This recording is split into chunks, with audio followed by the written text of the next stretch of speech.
ಜನತೆಗಳು ನೋಡ್ಕೊಂಡು ನಗಿತವ್ರೆ. ಯಾಕೆ ಸರ್? ಯಾಕೆ ಅಂತಂದ್ರೆ ಈಗ ನೀವು ಬರ್ತೀರಿ, ನೀವು ಬಂದ್ಬಿಟ್ಟು ನಮ್ಗೆ ನ್ಯಾಯ ಸಿಕ್ಲಿಲ್ಲ, ಅಲೆಮಾರಿಗಳ ನ್ಯಾಯ ಸಿಕ್ಲಿಲ್ಲ ಅಂತ ಅಂದ್ಬಿಟ್ಟು ರೋಡಲ್ಲಿ ನಿಂತು ಹೋರಾಟ ಮಾಡ್ತೀರಿ. ಅದು ಸುಳ್ಳ ಅಲ್ಲ, ಅದು ಸುಳ್ಳ ನಿಜನಾ? ನ್ಯಾಯ ಸಿಕ್ಕೈತೆ ಅಂತ ಅಂದ್ಬಿಟ್ಟು ಅವ್ರು ಸಂಭ್ರಮಾಚರಣೆ ಮಾಡ್ತಾರೆ. ಡೆಲ್ಲಿ ಕರ್ಕೊಂಡ್ ಹೋಗ್ತಾರೆ ಅಲೆಮಾರಿಗಳನ್ನ, ಅಲ್ಲೂ ನೋಡಿದ್ರೆ ಸಂಭ್ರಮಾಚರಣೆ ಮಾಡ್ಕೊಂಡ್ ಬರ್ತಾರೆ. ನಿಮ್ಮಿಬ್ರಲ್ಲಿ ಯಾರನ್ನ ನಂಬೇಕು ಅನ್ನೋದೇ ಗೊತ್ತಾಯ್ತಲ್ಲ ಜನಗಳಿಗೆ. ಸಮಾಜದ ಬೇರೆ ಮುಖಂಡರುಗಳು ಸಂಭ್ರಮಾಚರಣೆ ಮಾಡ್ತಾರೆ. ಇದು ಸಮಾಜವನ್ನ ದಿಕ್ತಪ್ಪಿಸುವಂತ ಕೆಲಸ ಅಲ್ವಾ? ಅಲೆಮಾರಿಗಳಿಗೆ ನ್ಯಾಯ ಕೊಡಬೇಕು ಅಂತ ನಡೀತಾ ಇರುವಂತಹ ಹೋರಾಟದಲ್ಲಿ ಅಲೆಮಾರಿಗಳಿಗೆ ನ್ಯಾಯ ಕೊಡಬೇಕು ಅಂತ ಇದೇ ಬೋವಿ, ಕೊರ್ಮಾ, ಕೊರ್ಚ, ಲಂಬಾಣಿ ಲೀಡರ್ಗಳನ್ನ ಕರೆದು ವೇದಿಕೆ ಮೇಲೆ ನೀವು ಮಾತಾಡಕ್ ಅವಕಾಶ ಕೊಡ್ತೀರಾ? ಇದಂತ ಡಬಲ್ ಸ್ಟ್ಯಾಂಡರ್ಡ್. ನಿಮಗೆ ನ್ಯಾಯ ಕೊಡಬೇಕಾಗಿದ್ದು ಸರ್ಕಾರವನ್ನ, ಸರಾಯದ ಅಂಗಡಿಯವರ. ನೀವೆಲ್ಲರೂ ಬಂದು ನಮ್ಮ ಜೊತೆ ನಿಂತು ನಮಗೆ ಸಹಾಯ ಮಾಡಿ. ಅಲೆಮಾರಿಗಳಿಗೂ ಅನ್ಯಾಯ ಆಗಿದೆ, ಅವ್ರಿಗೂ ಸಹಾಯ ಮಾಡಿ. ನೀವು ಯಾವ ಪಕ್ಷದವರನ್ನಾಗಿರಿ, ಬಿಜೆಪಿಯವರೇ ಆಗಿರಿ, RSS ಅವರಾಗಿರಿ, DSS ಅವರಾಗಿರಿ, ನಮಗ್ ನ್ಯಾಯ ಕೊಡ್ತಾ ಇರೋ ನಿಮ್ಮ ಸಂಘಟನೆಗಳನ್ನ ಅಥವಾ ನಿಮ್ಮ ಸಿದ್ಧಾಂತಗಳನ್ನ ತಗೊಂಡು ನಾನೇನ್ ಮಾಡಿ? 10,000 15,000 ಅಲೆಮಾರಿಗಳನ್ನ ಬೆಂಗಳೂರಿಗೆ ಕರೆಸಿ ಸಿದ್ದರಾಮಯ್ಯನವ್ರಿಗೆ ಬೇಜಾರಾಗಬಾರ್ದು, ಕಾಂಗ್ರೆಸ್ ಬೇಜಾರಾಗಬಾರ್ದು ಅನ್ನೋ ರೀತಿಯಲ್ಲಿ ನೀವು ಹೋರಾಟ ಕಟ್ತೀರಿ ಅಂತಂದ್ರೆ ಇದನ್ನೇ ನಾನು ಕರೆದಿದ್ದು ಕಾಂಗ್ರೆಸ್ಸಿನ ಬ್ರೋಕರ್ಗಿರಿ. ಅಲೆಮಾರಿಗಳೇ ಹೋಗಿ ನೀವು ವರ್ಷದ ಫೈಟ್ ಮಾಡ್ಕೊಳ್ಳಿ ಅಂತ ಕಳಿಸಿದಂತಹ ಮಾನ್ಯ ಸಿದ್ದರಾಮಯ್ಯನವರು, ರಾಜ್ಯ ಸರ್ಕಾರದ ಮುಖ್ಯಮಂತ್ರಿ ಸಿದ್ದರಾಮಯ್ಯನವರ ಏನು ಪದ್ಧತಿ ಅವ್ರದ್ದು, ಏನವ್ರ ಉದ್ದೇಶ? ಸ್ನೇಹಿತರೆ ನಮಸ್ಕಾರ, ಜೈ ಭೀಮ್. ಆಪರೇಷನ್ ಅಲೆಮಾರಿ ಒಳ ಮೀಸಲಾತಿಗೆ ಸಂಬಂಧಪಟ್ಟಂತೆ ಏನು ಹೋರಾಟದ ಸಂದರ್ಭದಲ್ಲಿ ಅಲೆಮಾರಿಗಳಿಗೆ ನ್ಯಾಯ ಕೊಡಲಿಲ್ಲ ಈ ಕರ್ನಾಟಕ ರಾಜ್ಯ ಸರ್ಕಾರ ಅನ್ನುವಂಥದ್ದು ಎಲ್ರಿಗೂ ಕೂಡ ಗೊತ್ತಿರುವಂತಹ ವಿಚಾರ. ಅಲೆಮಾರಿಗಳಿಗೆ ಅನ್ಯಾಯ ಮಾಡಿತು. ನಾಗಮೋಹನ್ ದಾಸ್ ಆಯೋಗದ ವರದಿ ಏನು ಶಿಫಾರಸನ್ನ ಮಾಡಿತ್ತು, 1% ಅಲೆಮಾರಿಗಳಿಗೆ, 4% ಬೋವಿ, ಕೊರ್ಮಾ, ಕೊರ್ಚ, ಲಂಬಾಣಿ ಅಂದ್ರೆ ಟಚಬಲ್ ಎಸ್ಸಿಗಳಿಗೆ, 5% ಹೊಲೆಯರಿಗೆ, 6% ಮಾದಿಗರಿಗೆ ಅಂತ ಇತ್ತು. ಎಕೆಎಡಿಗಳಿಗೆ 1% ಅಂತ ಇತ್ತು. ಎಕೆಎಡಿಗಳಿಗೆ ಕೊಟ್ಟಂತ 1% ಅನ್ನ ಹೊಲೆ ಸಮುದಾಯಕ್ಕೆ ಕೊಟ್ಟು ಎಕೆಎಡಿಗಳನ್ನ ಇಬ್ಬರಿಗೂ, ಹೊಲೆ ಮಾದಿಗರಿಗೂ ಡಿವೈಡ್ ಮಾಡೋದು ಅದೊಂದು ಸಮಸ್ಯೆ ಇದೆ. ಎಕೆಎಡಿಗಳ ಸಮಸ್ಯೆ, ಅದನ್ನ ಬಗೆಹರಿಸೋದಕ್ಕೆ ಒತ್ತಡ ತರ್ತಾ ಇದ್ದೀವಿ ಸರ್ಕಾರದ ಮೇಲೆ. ಅದು ಏನಾಗುತ್ತೆ ಮುಂದಕ್ಕೆ ನೋಡೋಣ. ಆದ್ರೆ ಬಗ್ಗೆ ಹರಿಸಲಾರದಂತಹ ಕಗ್ಗಂಟಾಗಿ ಸೃಷ್ಟಿ ಮಾಡಿದ್ದು ಅಲೆಮಾರಿಗಳ ವಿಚಾರದಲ್ಲಿ. ನಾನು ಪದೇ ಪದೇ ಹೇಳ್ತಾನೆ ಇದ್ದೀನಿ, ಟಚಬಲ್ ಎಸ್ಸಿಗಳ ಜೊತೆನಲ್ಲಿ ಫೈಟ್ ಮಾಡೋದಕ್ಕೆ ಹೊಲೆಯ ಮಾದಿಗರಿಗೆ ಸಾಧ್ಯ ಇಲ್ಲದೆ ಇರುವಂತಹ ಈ ಒಂದು ಕಠಿಣವಾದಂತಹ ಸಾಮಾಜಿಕ ಪರಿಸ್ಥಿತಿನಲ್ಲಿ ಅಲೆಮಾರಿಗಳು ಸರಿಯಾದ ಮನೆ ಮಠ ಇಲ್ದಿದ್ದವರು, ಬದುಕು ಅಂದ್ರೆ ಕಟ್ಕೊಳಕ್ ಸಾಧ್ಯ ಇದ್ದವರು, ವಿದ್ಯಾಭ್ಯಾಸ ಇಲ್ದಿದ್ದವರು, ಸರ್ಕಾರಿ ನೌಕರಿಗಳನ್ನ ಕಾಣದೇ ಇದ್ದವರು, ಎಷ್ಟೋ ಅಲೆಮಾರಿಗಳು ಮೀಸಲಾತಿಯ ಹತ್ತಿರಕ್ಕೂ ಬರದೇ ಇದ್ದಂಥವ್ರು, ಸಾಮಾಜಿಕವಾಗಿ, ಶೈಕ್ಷಣಿಕವಾಗಿ, ಆರ್ಥಿಕವಾಗಿ ಹೊಲೆಮಾದಿಗರಿಗಿಂತಲೂ ಪರವಾಗಿಲ್ಲ, ಒಂದು ಸ್ಟೆಪ್ ಮೇಲಿದ್ದೀವಿ ಅಂತ ಅನ್ನಿಸ್ಕೊಳ್ಳುವಂತಹ ಟಚಬಲ್ ಎಸ್ಸಿಗಳ ಜೊತೆನಲ್ಲಿ ಅಲೆಮಾರಿಗಳನ್ನ ತಗೊಂಡೋಗಿ ಹಾಕಿ ಅಲೆಮಾರಿಗಳಿಗೆ ಕೊಟ್ಟಿದ್ದಂತಹ 1% ರಿಸರ್ವೇಶನ್ ಅನ್ನ ಟಚಬಲ್ ಎಸ್ಸಿಗಳಿಗೆ ಸೇರಿಸಿ ಅಲೆಮಾರಿಗಳೇ ಹೋಗಿ ನೀವು ಅವ್ರ ಜೊತೆ ಫೈಟ್ ಮಾಡ್ಕೊಳ್ಳಿ ಅಂತ ಕಳಿಸಿದಂತಹ ಮಾನ್ಯ ಸಿದ್ದರಾಮಯ್ಯನವರು, ರಾಜ್ಯ ಸರ್ಕಾರದ ಮುಖ್ಯಮಂತ್ರಿ ಸಿದ್ದರಾಮಯ್ಯನವರ ಏನು ಬದ್ಧತೆ ಅವ್ರದ್ದು, ಏನವ್ರ ಉದ್ದೇಶ ಏನು? ಆಗಸ್ಟ್ 19ನೇ ತಾರೀಕು ಒಳ ಮೀಸಲಾತಿಯ ಆದೇಶ ಆಯ್ತು ಅಂತ ಹೇಳಿದ್ರಷ್ಟೇ, ಆಗಿಲ್ಲ. ಆಯ್ತು ಅಂತ ಹೇಳಿದ್ರು. ಆಗ ಅಲೆಮಾರಿಗಳಿಗೆ 1% ವಿಚಾರದಲ್ಲಿ ಅನ್ಯಾಯ ಆಯ್ತು ಅಂತ ಗೊತ್ತಾಗೋದಕ್ಕೂ ಮುಂಚೆನೆ ಸಂಭ್ರಮಾಚರಣೆಗಳು, ತಮಟೆ ಹೊಡೆಯೋದು, ಹಾಲಿನ ಅಭಿಷೇಕ. ಅದರಲ್ಲೂ ನಾನು ನೇರವಾಗಿ ಹೇಳ್ತೀನಿ, ಕೇವಲ ಕಾಂಗ್ರೆಸ್ ಪಕ್ಷದ ಓಲೈಕೆಗೋಸ್ಕರ ಮಾದಿಗ ಸಮುದಾಯಕ್ಕೆ ಸೇರಿದ ಎಚ್ ಆಂಜನೇಯ ಅವರು, ಮಾಜಿ ಸಚಿವರು, ಅಲ್ಲಿ ಅನ್ಯಾಯ ಆಗಿದೆ ಅಲೆಮಾರಿಗಳಿಗೆ ಅಂತ ಗೊತ್ತಾಗಿದ್ದ ಕೂಡಲೇ ನಾನು ನಿಮ್ ಪರವಾಗಿದ್ದೀನಿ ಅಂತ ಆಶ್ವಾಸನೆ ಕೊಡ್ತಾರೆ. ಅವತ್ತೇ ಫ್ರೀಡಂ ಪಾರ್ಕ್ ನಲ್ಲಿ ಆಗಸ್ಟ್ 19ನೇ ತಾರೀಕು ಸಾಯಂಕಾಲ ನೈಟ್ ಒಂದು ಸುಮಾರು 10:30-11 ಗಂಟೆ ನಂತರ ರಾತ್ರಿ, ಓ ಹೌದಾ ನಿಮ್ಗೆ ಅನ್ಯಾಯ ಆಗ್ಬಿಟ್ಟಿದೆ, ಇಲ್ಲ ನಾನಿದ್ದೀನಿ, ನಿಮ್ಮ ಅನ್ಯಾಯಗಳನ್ನ ಸರಿಪಡಿಸ್ತೀನಿ ಅಂತ ಮಾತು ಕೊಡ್ತಾರೆ ಆಂಜನೇಯ. ದುರದೃಷ್ಟ ಏನು ಅಂತಂದ್ರೆ ಅವತ್ತು ಬೆಳಗ್ಗೆ ನಾನು ಮಂಡ್ಯ ಜಿಲ್ಲೆಯಿಂದ ಮಳವಳ್ಳಿ ತಾಲೂಕಿನ ಮಂಜುನಾಥ್ ಅಂದ್ಬಿಟ್ಟು ಮಾತಾಡ್ತಿದ್ದೆ. ನಮ್ಮ ಮಳವಳ್ಳಿ ಆಡ್ಲಿ ಮಂಜುನಾಥ್ ಅಣ್ಣವರು, ಹೇಳಿ ಸರ್. ಹೌದೌದು. ಈಗ ನೀವು ಮಾದಿಗ ಸಮಾಜದ ಮುಖಂಡರುಗಳು ಏನಿದ್ದೀರಿ, ನಾಯಕತ್ವ ವಹಿಸ್ಕೊಳ್ಳೋರು, ನಿಮ್ ನೋಡ್ಕೊಂಡು ರಾಜ್ಯದ ಜನತೆ, ನೀವು ಮಾದಿಗ ಮುಖಂಡರಲ್ವಾ ಸರ್? ನೀವು ಮಾದಿಗ ಸಮುದಾಯದ ಮುಖಂಡರಲ್ವಾ ಅಂದೆ. ಹೇಳಿ ಮತ್ತೆ, ನಿಮ್ಮನ್ನು ಸೇರ್ಸ್ಕೊಂಡು ಹೇಳಿ, ತಪ್ಪೆಲ್ಲ ನಾವು ರಾಜ್ಯದ ಜನತೆಗಳು ಹಾ. ನೋಡ್ಕೊಂಡು ನಗಿತವ್ರೆ. ಯಾಕೆ ಸರ್? ಯಾಕೆ ಅಂತಂದ್ರೆ ಈಗ ನೀವು ಬರ್ತೀರಿ, ಹ್ಮ್. ನೀವು ಬಂದ್ಬಿಟ್ಟು ನಮ್ಗೆ ನ್ಯಾಯ ಸಿಕ್ಲಿಲ್ಲ, ಅಲೆಮಾರಿಗಳ ನ್ಯಾಯ ಸಿಕ್ಲಿಲ್ಲ ಅಂತ ಅಂದ್ಬಿಟ್ಟು ರೋಡಲ್ಲಿ ನಿಂತು ಹೋರಾಟ ಮಾಡ್ತೀರಿ. ಅದು ಅದು ಅದು ಸುಳ್ಳ ಬರ್ತಾರೆ, ಅಲ್ಲ, ಅದು ಸುಳ್ಳ ನಿಜನಾ? ನ್ಯಾಯ ಸಿಕ್ಕೈತೆ ಅಂತ ಅಂದ್ಬಿಟ್ಟು ಅವ್ರು ಸಂಭ್ರಮಾಚರಣೆ ಮಾಡ್ತಾರೆ. ಡೆಲ್ಲಿ ಕರ್ಕೊಂಡು ಹೋಗ್ತಾರೆ ಅಲೆಮಾರಿಗಳನ್ನ. ಅಲ್ಲೂ ನೋಡಿದ್ರೆ ಸಂಭ್ರಮಾಚರಣೆ ಮಾಡ್ಕೊಂಡ್ ಬರ್ತಾರೆ. ನಿಮ್ಮಿಬ್ರಲ್ಲಿ ಯಾರನ್ನ ನಂಬೇಕು ಅನ್ನೋದೇ ಗೊತ್ತಾಯ್ತಲ್ಲ ಜನಗಳಿಗೆ. ನಿಮ್ಮನ್ನ ನೀವು ನಂಬ್ತೀರಾ? ನಮ್ಮನ್ನ ನಾವು ನಂಬ್ತೀವಿ. ಹಂಗಾರೆ ನಮ್ಮನ್ನ ನಂಬಿ. ಒಬ್ರು ಸಂಭ್ರಮಾಚರಣೆ ಮಾಡ್ತೀರಿ, ಒಬ್ರು ನ್ಯಾಯ ಸಿಕ್ಲಿಲ್ಲ ಅಂತೀರಿ. ಇದಕ್ಕೆ ಏನ್ ಹೇಳ್ತೀರಿ ನೀವು? ಅಲ್ಲ, ಈಗ ಮಾದಿಗರಿಗಾಗ್ಲಿ ಹೊಲೆಯರಿಗಾಗ್ಲಿ ಅಥವಾ ಅಲೆಮಾರಿಗಳಿಗಾಗ್ಲಿ ಒಳ ಮೀಸಲಾತಿಯ ನ್ಯಾಯ ಸಿಕ್ತು ಅಂತ ನಿಮ್ಗನ್ಸಿದ್ಯಾ? ಸಿಕ್ಕಿದ್ಯಾ? ಒಳ ಮೀಸಲಾತಿ ಜಾರಿ ಆಗಿದ್ಯಾ? ಸರ್, ಕ್ಲಾರಿಟಿ ನಿಮ್ ಸಮುದಾಯದ ಮುಂಚೂಣಿ ನಾಯಕರಿಗೆ ಇಲ್ವಲ್ಲ ಸರ್? ನೀವು ಜನಗಳಿಗೆ ಏನ್ ಮೆಸೇಜ್ ಕೊಡ್ತೀರಾ ಸರ್? ಅವರು ಸಮುದಾಯದ ನಾಯಕರಲ್ಲ ಸರ್, ಕಾಂಗ್ರೆಸ್ಸಿನ ನಾಯಕರು. ಹೆಂಗ್ ಕಾಂಗ್ರೆಸ್ ನಾಯಕರು ಅಂತೀರಿ? ಅವ್ರು ನಿಮ್ಮನ್ನ ಬಿಜೆಪಿ ನಾಯಕರು ಅಂತಾರೆ. ಅವ್ರು ನಿಮ್ಮನ್ನ ಬಿಜೆಪಿ ನಾಯಕರು ಅಂತಾರೆ. ಅಲ್ಲ, ಏನ್ ಬೇಕಾದ್ರೆ ಅನ್ಕೊಳ್ಳಿ, ಆದ್ರೆ ಒಳ ಮೀಸಲಾತಿಯ ನ್ಯಾಯಕ್ಕೋಸ್ಕರ ಹೋರಾಟ ಮಾಡ್ತಾ ಇದೀವಿ ಅನ್ನೋದು ಮಾತ್ರ ಸತ್ಯನಾ? ಅಲ್ಲ, ನೀವು ನ್ಯಾಯ ಸಿಕ್ಕಿಲ್ಲ ಅಂತೀರಿ, ಹಾ. ಸಂಭ್ರಮಾಚರಣೆ ಮಾಡ್ತಾರೆ. ಸಂಭ್ರಮಾಚರಣೆ ಮಾಡೋರು ನೀವೇನ್ ಹೇಳ್ತೀರಿ? ಸಂಭ್ರಮಾಚರಣೆ ಮಾಡೋರಿಗೆ ನಾನೇನು ಹೇಳೋದಲ್ಲ, ಇಡೀ ರಾಜ್ಯನೇ ಹೇಳ್ತಾ ಇದೆ ಸಂಭ್ರಮಾಚರಣೆ ಮಾಡೋದು ತಪ್ಪು, ಅದು ಮಾಡ್ಕೂಡ್ದು ಅಂತ ಹೇಳ್ತಾ ಇದಾರೆ. ಯಾವ್ದನ್ನ? ಹಾ? ಸಂಭ್ರಮಾಚರಣೆ ಮಾಡೋರ್ನ ಹಾ, ನ್ಯಾಯ ಸಿಕ್ಕಿದೆ ಅಂತ ಅಂದ್ಬಿಟ್ಟು ಅವರೆಲ್ಲ ಸಿ ಎಲ್ಲ ಹಂಚ್ಕೊಂಡು ತಿಂದ್ರಲ್ಲ ಸರ್ ಅವರು. ತಿನ್ಕೊಳ್ಳಿ ಸರ್. ಇದು ನಿಮ್ ವಾಯ್ಸ್ ಕೇಳಿಸ್ತಾ ಇಲ್ಲ ಅಂತ ಬರ್ತಿದೆ. ನೀವು ಇದು ಮೈಕ್ ಆಫ್ ಮಾಡಿ ಜೋರಾಗಿ ಮಾತಾಡಿ ಸರ್. ನಾನು ಮೈಕ್ ಆಫ್ ಮಾಡಿದ್ದೀನಿ, ಮೈಕ್ ಏನ್ ಆನ್ ಮಾಡ್ಲಿಲ್ಲ. ಮತ್ತೆ ಜೋರಾಗಿ ಇಲ್ಲಿ ವಾಯ್ಸ್ ಕೇಳಿಸ್ತಿಲ್ಲ ಅಂತಿದ್ದಾರೆ. ಬೇರೆ ಸ್ಪೀಕರ್ ಇದೆಯಾ ನೋಡಪ್ಪ. ವಾಯ್ಸ್ ಕೇಳಿಸ್ತಾ ಇಲ್ಲ ಅಂತಿದ್ದಾರೆ ಇಲ್ಲಿ ಎಲ್ರು. ಹಾ, ಮೈಕ್ ಆನ್ ಮಾಡ್ಲಿಲ್ಲ ನಾನು. ಒಂದ್ ನಿಮಿಷ. ಸಮಾಜದ ಮುಂಚೂಣಿ ನಾಯಕರುಗಳು ಏನಂದ್ರೆ ಹಾ, ಹೋಗ್ಬಿಟ್ಟು ಸಂಭ್ರಮಾಚರಣೆ ಮಾಡ್ತಾರೆ. ಹಾ. ನೀವು ಬಂದ್ಬಿಟ್ಟು ನಮ್ಗೆ ನ್ಯಾಯನೇ ಸಿಕ್ಕಿಲ್ಲ ಅಂತೇಳಿ ಸರ್ಕಾರ ಯಾರ ಮಾತನ್ನ ಕೇಳಿಸ್ಕೊಬೇಕು? ಸರ್, ನ್ಯಾಯ ಸಿಕ್ಕಿಲ್ಲ ಅನ್ನೋದು ಶತಸಿದ್ಧ ಎಲ್ರಿಗೂ ಕೂಡ ಎಲ್ಲ ಇಡೀ ರಾಜ್ಯನೇ ನೋಡ್ತಾ ಇದೆ. ಕಾರಣ ಏನು ಅಂತಂದ್ರೆ ಒಳ ಮೀಸಲಾತಿನಲ್ಲಿ ಬಡ್ತಿ ನೇಮಕಾತಿಗೆ ಒಳ ಮೀಸಲಾತಿ ಇಲ್ಲ ಅಂತ ಹೇಳುದು. ಸರ್, ಈಗ ಒಂದು ಕೆಲಸ ಮಾಡೋಣ. ಇವತ್ತಿನ ಚರ್ಚೆ ಏನು ಅಂತಂದ್ರೆ, ಇವತ್ತಿನ ಚರ್ಚೆ ಮುಖ್ಯವಾಗಿ ನಾವು ಮಾಡ್ಕೊಂಡಿರೋದೇನು ಅಂತಂದ್ರೆ, ಒಳ ಮೀಸಲಾತಿನಲ್ಲಿ ಅಲೆಮಾರಿಗಳಿಗೆ ನ್ಯಾಯ ಸಿಕ್ಕಿಲ್ಲ, ಮತ್ತೆ ಆ ಅಲೆಮಾರಿಗಳಿಗೆ ನ್ಯಾಯ ಸಿಗದೇ ಇರೋ ನಿಟ್ಟಿನಲ್ಲಿ ನಡೆದಿರುವಂತಹ ಭಯಾನಕವಾದಂತಹ ತಂತ್ರ ಕುತಂತ್ರಗಳೇನು ಅನ್ನೋದನ್ನ ಹೊರಗಡೆ ಇಡುವಂತಹ ಕೆಲಸವನ್ನ ನಾವೀಗ ಮಾಡ್ತಾ ಇದ್ದೀವಿ. ಸೊ ನಾವಿವಾಗ ಹೆಚ್ಚು ಫೋಕಸ್ ಅದ್ರ ಕಡೆ ಕೊಡೋಣ. ಆಗ್ಬೋದಾ? ಆಗ್ಬೋದು, ಬಟ್ ನಿಮ್ ಸಮಾಜದ ನಾಯಕರೇ ನಿಮ್ಮನ್ನೇ ದಾರಿ ತಪ್ಪಿಸ್ತಾರಲ್ಲ ಸರ್, ನ್ಯಾಯ ಸಿಕ್ಕಿದೆ ಅಂತ. ಇಲ್ಲ, ನನ್ನನ್ನು ಯಾರು ದಾರಿ ತಪ್ಸಕ್ಕಾಗಲ್ಲ, ನಮ್ಮ ಸಮುದಾಯವನ್ನು ಯಾರು ತಪ್ಸಕ್ಕಾಗಲ್ಲ. ಇಡೀ ಸಮುದಾಯಕ್ಕೆ ಗೊತ್ತು ನ್ಯಾಯ ಸಿಕ್ಕಿಲ್ಲ ಅನ್ನೋದು. ಈಗ ಅಲೆಮಾರಿಗಳಿಗೆ ನ್ಯಾಯ ಸಿಕ್ಕಿಲ್ಲ ಅನ್ನೋದ್ರ ಬಗ್ಗೆ ಚರ್ಚೆ ಮಾಡಿ. ಯಾಕಂದ್ರೆ ಮಾದಿಗರಿಗೆ ನ್ಯಾಯ ಸಿಗ್ತಾ ಇಲ್ಲ ಅನ್ನೋದ್ರ ಬಗ್ಗೆ ತುಂಬಾ ಮಾತಾಡ್ತಾ ಇದ್ದೀನಿ. ಸಾಕಷ್ಟು ಬಹಳ ಅಪಾಯಕಾರಿಯಾದಂತಹ ವಿಷಯಗಳನ್ನ ನಾನು ಇವಾಗ ನಿಮ್ಮ ಮುಂದೆ ಇಡ್ಲಿದ್ದೀನಿ. ಕಾರ್ಯಕ್ರಮ ಯಾರು ನೋಡ್ತಾ ಇದ್ದೀರಿ ಹೋಗ್ಬೇಡಿ.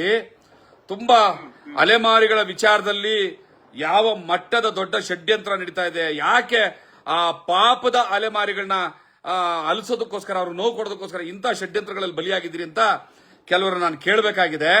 ಅವ್ರಿಗೆ ನೇರವಾಗಿ ಫೋನ್ಗಳನ್ನ ತಗೋತೀನಿ. ಹಾಗಾಗಿ ದಯವಿಟ್ಟು ಲೈನಲ್ಲೇ ಇರಿ, ಮಾತಾಡೋಣ. ಆಗ್ಬೋದಾ? ಸರಿ ಸರ್, ಸರಿ ಸರಿ. ಮತ್ತೆ ಮಾದಿಗರಿಗೆ ನ್ಯಾಯ ಸಿಕ್ಕಿದೆ ಅಂತ ಯಾವ ಮಾದಿಗರು ನಂಬಿಲ್ಲ. ಇನ್ನು ಹಾಲಭಿಷೇಕ ಮಾಡಿದವರು, ಸ್ವೀಟ್ ತಿನ್ಸೋರೆಲ್ಲ ಸೈಲೆಂಟ್ ಆಗಿದ್ದಾರೆ, ಗೊತ್ತಾಗಿದ್ಯಾ? 6-5-4-1 ಮಾಡಿದಾಗ ನಾಗಮೋಹನ್ ವರದಿ ಕೊಟ್ಟು ಇರಿ ಸರ್, ಒಂದ್ ನಿಮಿಷ ಮಂಜಣ್ಣರೇ, ಒಂದ್ ನಿಮಿಷ. ಅವರೇ ರಚನೆ ಮಾಡಿದಂತ ಆಯೋಗದ ವರದಿಯನ್ನ ತಿರಸ್ಕಾರ ಮಾಡಿ ಇವರೇ ಸ್ವಯಂ ಪ್ರೇರಿತವಾಗಿ ಒಂದು ನಿರ್ಧಾರ ತಗೊಂತಾರೆ. 6-6-1 ಅನ್ನೋದನ್ನ. ಈಗ ನೀವ್ ಹೇಳ್ತೀರಿ ಅದ್ರಲ್ಲಿ ಅನ್ಯಾಯ ಆಗಿ ಸಮಾಜನ ಒಂದು ಬೇರೆ ವರ್ಗದ ಸ್ಪೃಶ್ಯರ ಜೊತೆ ಸೇರಿಸಿದ್ರು ಅಂತ ಹೇಳ್ತೀರಿ. ಅವತ್ತೇನೆ ಬೇರೆ ನಿಮ್ಮದೇ ಸಮಾಜದ ಬೇರೆ ಮುಖಂಡರುಗಳು ಸಂಭ್ರಮಾಚರಣೆ ಮಾಡ್ತಾರೆ. ಇದು ಸಮಾಜವನ್ನ ದಿಕ್ತಪ್ಪಿಸುವಂತ ಕೆಲಸ ಅಲ್ವಾ ಅಂತ ಕೂಡ ಓಪನ್ ಆಗಿ ಎಲ್ರಿಗೂ ಕೈ ಮುಗಿದು ಪ್ರಾರ್ಥನೆ ಮಾಡ್ತಾ ಇದ್ದೀನಿ.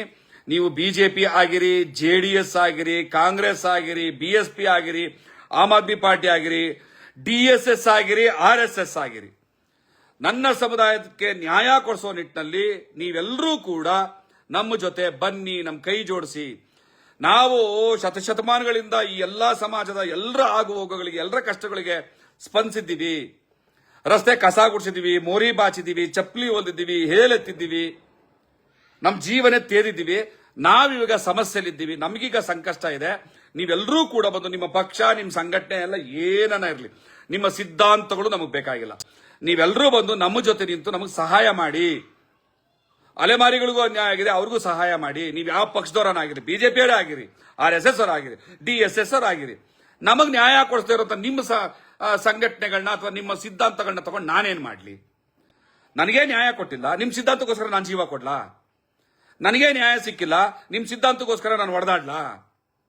ಇಲ್ಲ, ನಾನು ಯಾವ ಪಕ್ಷದವನಲ್ಲ. ಗಚ್ಚಿನ ಮನೆಯವರೇ, ನೀವು ಬಿಜೆಪಿಯವರು, ನಾನು ಯಾವ ಪಕ್ಷದವನಲ್ಲ ಈಗ ಸದ್ಯಕ್ಕೆ.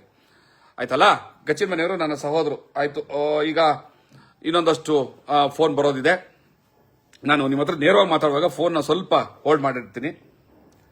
ಒಂದು ಸತ್ಯ ಇದೆ, ಭಯಾನಕವಾದ ಸತ್ಯ ಇದೆ, ಇಡ್ತೀನಿ. ಒಂದು 5 ನಿಮಿಷ ವೆಯ್ಟ್ ಮಾಡಿ. ಹಲೋ ಸರ್, ನಮಸ್ಕಾರ, ಹೇಳಿ. ಜೈ ಭೀಮ್, ಜೈ ಭೀಮ್. ಸ್ವಲ್ಪ ಜೋರಾಗಿ ಮಾತಾಡ್ಬೇಕು ಸರ್, ಇಲ್ಲಿ ಎಲ್ರಿಗೂ ಕೇಳಿಸ್ಬೇಕು ನಿಮ್ಮ ವಾಯ್ಸು. ಸರ್, ಕೇಳಿಸ್ತಾ ಇದೆಯಾ ನನ್ನ ವಾಯ್ಸು? ಏನೋ ಆಯ್ತಲ್ಲ, ಇದು ಏನೋ ಪ್ರಾಬ್ಲಮ್ ಆಗಿದೆ ಅನ್ಸುತ್ತೆ. ಸರಿಯಾಗಿ ವಾಯ್ಸ್ ಕೇಳಿಸ್ತಾ ಇಲ್ಲ. ಕಾರಲ್ಲಿ ಇರೋದು ಇನ್ನೊಂದು ಸ್ಪೀಕರ್ ಈ ಥರದ್ದು ಎತ್ಕೊಂಬ.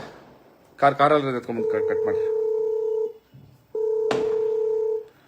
ಹಲೋ ಸರ್, ನಮಸ್ಕಾರ. ನಮಸ್ತೆ. ನಮಸ್ತೆ, ನಿಮ್ಮ ಹೆಸರು, ಊರು ಹೇಳಿ ಸರ್. ನನ್ನ ಹೆಸರು ಹುಸೇನಪ್ಪ ವಿಭೂತಿ ಅಂತ. ಹುಸೇನಪ್ಪ ವಿಭೂತಿ, ಹೇಳಿ ಹೇಳಿ. ರಾಯಚೂರು ಡಿಸ್ಟ್ರಿಕ್ಟ್ ಮಸ್ಕಿಯಿಂದ. ರಾಯಚೂರು ಡಿಸ್ಟ್ರಿಕ್ಟ್ ಮಸ್ಕಿಯಿಂದ. ನೀವು ಅಲೆಮಾರಿ ಸಮುದಾಯದವರ ಅಥವಾ ಬೇರೆ ಸಮುದಾಯದವರ? ಅಲೆಮಾರಿ ಸುಡುಗಾಡು ಸಿದ್ಧ ಸಮುದಾಯದ ರಾಜ್ಯ ಪ್ರಧಾನ ಕಾರ್ಯದರ್ಶಿ. ರಾಜ್ಯ ಪ್ರಧಾನ ಕಾರ್ಯದರ್ಶಿ ಅಲೆಮಾಲು ಹೇಳಿ ಸರ್. ಈಗ ನಿಮಗೆ ನ್ಯಾಯ ಸಿಗಬೇಕು ಅನ್ನೋ ಕಾರಣಕ್ಕೆ ಫ್ರೀಡಂ ಪಾರ್ಕ್ ನಲ್ಲಿ ಪ್ರತಿಭಟನೆ ಆಗಿದ್ದಾಗ ನೀವು ಬಹುಶಃ ಮುಂಚೂಣಿ ನಾಯಕರಾಗಿ ಇರ್ತೀರಿ ಅಂತ ಅನ್ಕೋತೀನಿ. ಇದ್ರಾ? ನ್ಯಾಯ ಸಿಕ್ತಾ? ಸಿಗ್ಲಿಲ್ಲ. ಏನ್ ರೀಸನ್ ಇರ್ಬೋದು? ನಿಮ್ಗೆ ಯಾಕೆ ನ್ಯಾಯ ಸಿಗಲ್ಲ? ಅಲ್ಲ, ನಿಮ್ಗೆ ಯಾಕೆ ನ್ಯಾಯ ಸಿಗಲ್ಲ ಅಂತ ನೀವೇ ಹೇಳಿ ಫಸ್ಟ್.